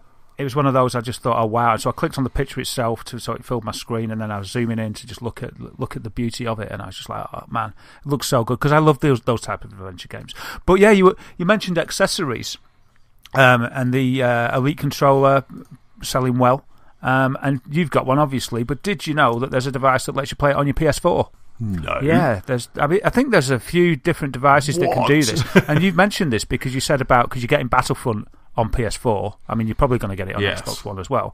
But I remember you saying, you're like, but I've got to get used to the PS4 pad because your sort of natural environment is on the Xbox, isn't it? It is indeed. That's why I am all ears. Yeah. What is this? So is it we'll just play it, or do I need something? Well, you need something. Yeah, I wish it was a little fix. Right. It'll even make those headphones work. Your Bose headphones work as well. No, I'm winding you up there. Sorry, mate. But it will. It's a dongle. Right. So I'll put a link to this in the show notes. But this one's called the Cronus Max Plus, made by Cronus Max. It's a USB dongle, and it allows you to use any controller on the PlayStation 4. And it's just had a new firmware update to include the Elite in the supported controllers. So yeah, it's really simple to use. You just plug a dongle into the PS4 and it'll pick up your controller. Wow, is that wirelessly? Yes. I think so. I think so. What was that website that I'm going to now and purchasing something? Oh my god, if I could have that waiting for me when I got back off of holiday. Chronos Plus. Yeah, I'm actually not sure if it's I'm not sure if it's wireless. Right. But there are other dongles available as well. Other dongles? Yeah, well, there are other dongles available. So it might be worth doing a little bit of research, but I'll stick this link in the show notes, and you can go from there. But I'm thinking there'll be one that suits you. I'm just thinking, like one of the comments on here, which is from VG247.com. First comment is too much wire, they say. So right. I don't know what that means. There's a video though that I haven't watched yet, showing you how to use it. So I wouldn't. You see, if fantastic. It was wire, I love things. Yeah, like I wouldn't that. care about a bit of wire if it means that I can use my pad of choice on the game of choice. So yeah. Yeah, no, that's just fantastic. No, it definitely would have to be wireless for me. But if it was wireless, then that would just be, I would love that. Because I remember I used to have, I kind of dipped into PC gaming for a bit, and I had the Xbox controller and had a little Microsoft dongle on that game that allowed me to play the Xbox controller wirelessly. And I'd sit at my Mac and boot it into Windows and play FIFA Pinata. And that was just like, so if I could do that, if I could take my Elite controller and then play Star Wars, I wouldn't be any better, but I'd be happier. Yeah, I'm definitely going to check that out. Thanks That's very much. That's all right. I hope it works. So can we put a link to that? I'll put a link to that. Yeah, into the show. absolutely. And we'll have a look. I'll have a more of a research on it, because I did only see that this morning. Fantastic. And speaking of Star Wars, a segue that worked. Speaking of Star Wars Battlefront has released details, not too much details, teasing us with some details about the Star Wars Season Pass. So, as we all know, Star Wars Battlefront is out this week, and so what they've said is not only have they've been doing some rebalancing as well of Star Wars, because that Walker Assault mode that we played on Hoth was definitely one-sided. So they've said, first of all, that they've done some rebalancing on that, and second of all, there is a $50, £35 season pass for Star Wars Battlefront, and what they're saying this will give us, so the game will ship with 12 maps across the modes, but the season pass will add 16 new maps. It's also going to add 4 new modes, 4 new heroes, and 20 pieces of tech, and a new emote. So for that £35 season pass, we're going to get 4 new modes, 16 new maps, and 4 new heroes. And that's what we're going to get. They didn't give us any more details other than that of what the maps are going to be or what the modes are going to be. But that's all they've kind of given at the moment, or even when they're going to be kind of drip feeding, trickling this out to us. But they just said, if you part with your money now, that's what you're going to get for those $50 or £35. All I ask is give us a few months until you release it. I don't want to have my initial investment sullied and tarnished by feeling that I've got to spend another £35. I just want to enjoy Battlefront as it is, as nature intended, the initial 1.0 release or whatever it's going to be. I just want to enjoy that for a little bit, and then bring it out. That's the disappointment about them announcing it now and pre-ordering now. It makes me a bit it sort of tarnishes it a little bit, because you just want to enjoy it as it is for me. And it's like, I'd be more likely to get excited about it if you just shut up about it for a few months and then announced it in January or whatever. And it's like, oh wow, you've been playing it, or you've been playing it, you've been enjoying it. Now look at this, and then announce it. But don't sort of sully your initial buying of the game when it's all shiny and new with the temptation as if you haven't got everything yet. Do you know what I mean? Exactly. As we've said, I think we were debating this before, what they should have done. I mean, I took a leap of faith with my Batman one. I'm happy with that. But what they should have done was just not really said anything about this until they had the first of the 16 maps. So maybe the first pack of maps, they've got 3 or 4 maps. They said, here's your 4 maps. You can buy them now, or you can buy the season pass. I totally agree with you. It kind of does leave that kind of sour taste in your mouth when they're saying, here's a brand new game that you're just about to spend £50 on. By the way, it's not the complete version. You're going to have to spend an extra £35 for this. What they're actually saying is, give us £80 and then you'll get the complete experience. And I'm exactly the same. I just wish they would all just shut up until you're ready to release that first piece of content. Yeah.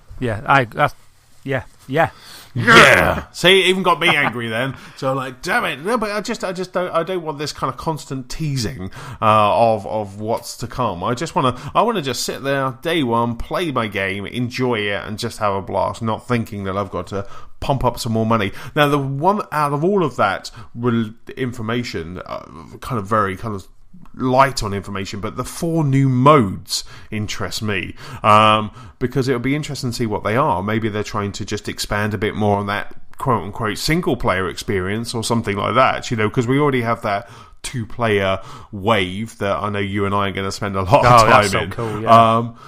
So I wonder what those other modes are going to be. That would be very interesting. Yeah, it will, because it's difficult to make a good mode. You know, they've covered quite a few bases with the modes that we're going to get already.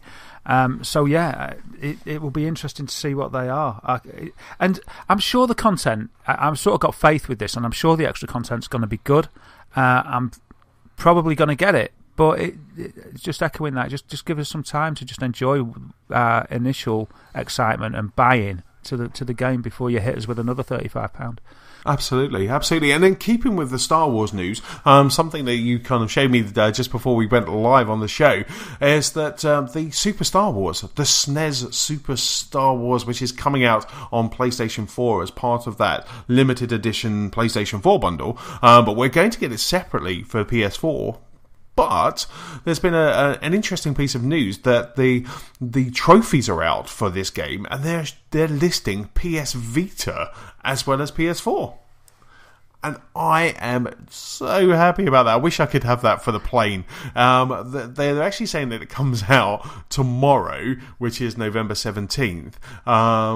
But unfortunately, I will be on a plane before the store updates. So maybe I'll try and kind of get it for my return journey. Yeah, I thought it's perfect for you on the Vita, that, isn't it? Because it's amazing. Play that on the train, or hopefully on the plane, maybe. Oh, I tell you what, if that's there and that's ready for me to download on my return journey, I've got 7 hours. I think my Vita battery lasts that long.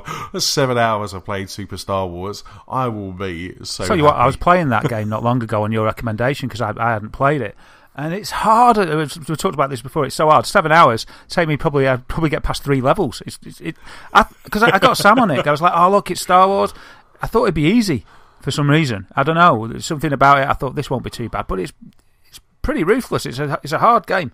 It really is. It's real pixel perfect jumping, good. Isn't it? And shooting. It's just like you can't just kind of you're very tempted to just kind of run from left to right, aren't you? And just kind of, but you die pretty quickly if you do that. You really have to kind of take your time on it. Oh, I really hope that is true. If that is, like I say, they're saying that it's definitely out tomorrow on the PlayStation, on PS4 on the 17th of November. But if that is true and it's going to come out on the Vita as well, I will be really happy. Wow. Well, you'll be able to check in New York and just get that. And it'll be exactly. Ready. I'm hoping my hotel Wi-Fi will be up to download. I can't think it'll be that big. It'll probably be a real small download, and that will be it. Sorry, Nicola. There's no time for anniversary dinner. I'm playing Super Star Wars on the Vita. I'm like, happy anniversary, dear. I'm just playing. Yeah, I got this as an anniversary present to myself. I'll speak to you in a few hours. Yes. Don't talk to me. I've already filled your iPad with films. Go and do that. Yeah, but I tell you what though, I've booked you a table at the best restaurant in town. There's only one table needed, so we'll save 50%. It's really good. And well, I'll be like, can I take my Vita? I'll be like a child. Can I take my Vita? Sit there with my headphones on, just playing Super Star Wars. Yeah, a concession. You can play it, but only between courses. Yeah. Brilliant. And the final item there that we've got today is Microsoft have brought out a video that sort of mocks Sony. It's quite funny. I was going to say tongue-in-cheek, but it isn't really. It's pretty blunt. So what they've done on the British arm of Xbox, they've brought an ad out for the Xbox One backwards compatibility. And it's pretty funny if you remember what Sony did after the Xbox's announced launch at E3. So just to go back, you remember, Anthony, don't you? They Xbox launched and they said you wouldn't be able to swap games and things. And then on the PlayStation, their conference, they did a video and it said basically, oh, how do you play, or how do you swap games, or how do you play your game at a friend's house? And they just sort of went, oh, well, this is how you do it. And handed the game to the other guy and he put it in his system and it just worked. They were like, yeah, that's what it is. And it was really funny. And Microsoft has sort of knocked it back at them. So they've got this video, and I'll put a link in the show notes, but basically it's got two guys and they're just like, well, so how do you play backwards? How do you play old games or 360 games on the Xbox One? How does backward compatibility work on the Xbox One? And it's like, yeah, well, you just go here and click it and play it. And it's like, what, do I not have to pay for it? And the other person goes, no, because we don't think that you should have to pay for things that you've already bought. And then they go, what about if it's a physical disc, though? And they say, yeah, watch this. And they just put it into the console and they go, yeah, that's it. And then they say, what's the other thing they say? They say, yeah, but what if I'm playing offline? And they say, yeah, there's no worries because it downloads to your hard drive so you can play it offline as well. And it's like, how do I sign up? And they go, you already are. And I thought that was just really cool because it is just simplicity itself, the way it works. So yeah, it was just funny, just like hitting the ball back into Sony's court. Cool. So if you remember that video of how do you play games on another machine from the E3 when the PS4 launched and the Xbox One launched or was announced, then it's very funny. It's a very funny little slight at Sony from Microsoft. So maybe they're showing the confidence as they come out ready to fight with all their exclusives that they've got. Absolutely, that sounds really cool. I'm going to check that out. It is funny, and as I say, yeah, we'll stick it in the show notes. And yeah, I think that's us done. It is. That's about it for this episode. So big thank you for listening, and don't forget you can keep up with us at gamersoflostspark.com. You can also find us on Facebook, on Twitter, we're Lost Spark Pod, and also on YouTube. Darren, where can we find you online? Yeah, you can get me as Wythamator on PS4, Xbox One, and Twitch. Dazagamer on YouTube, and at DazWhittam on Twitter. And for me, I'm Chessman on Xbox Live, PS-Chessman on the PlayStation Network, and Chessman UK on Twitter. If you have any feedback, please send it to our email address. That's feedback@gamersoflostspark.com. Also, if you're feeling generous, please leave us a review on iTunes. So that's about it. I'm going to go away on holiday now. We'll see you next week. See ya. Bye-bye. Catch you later. Bye.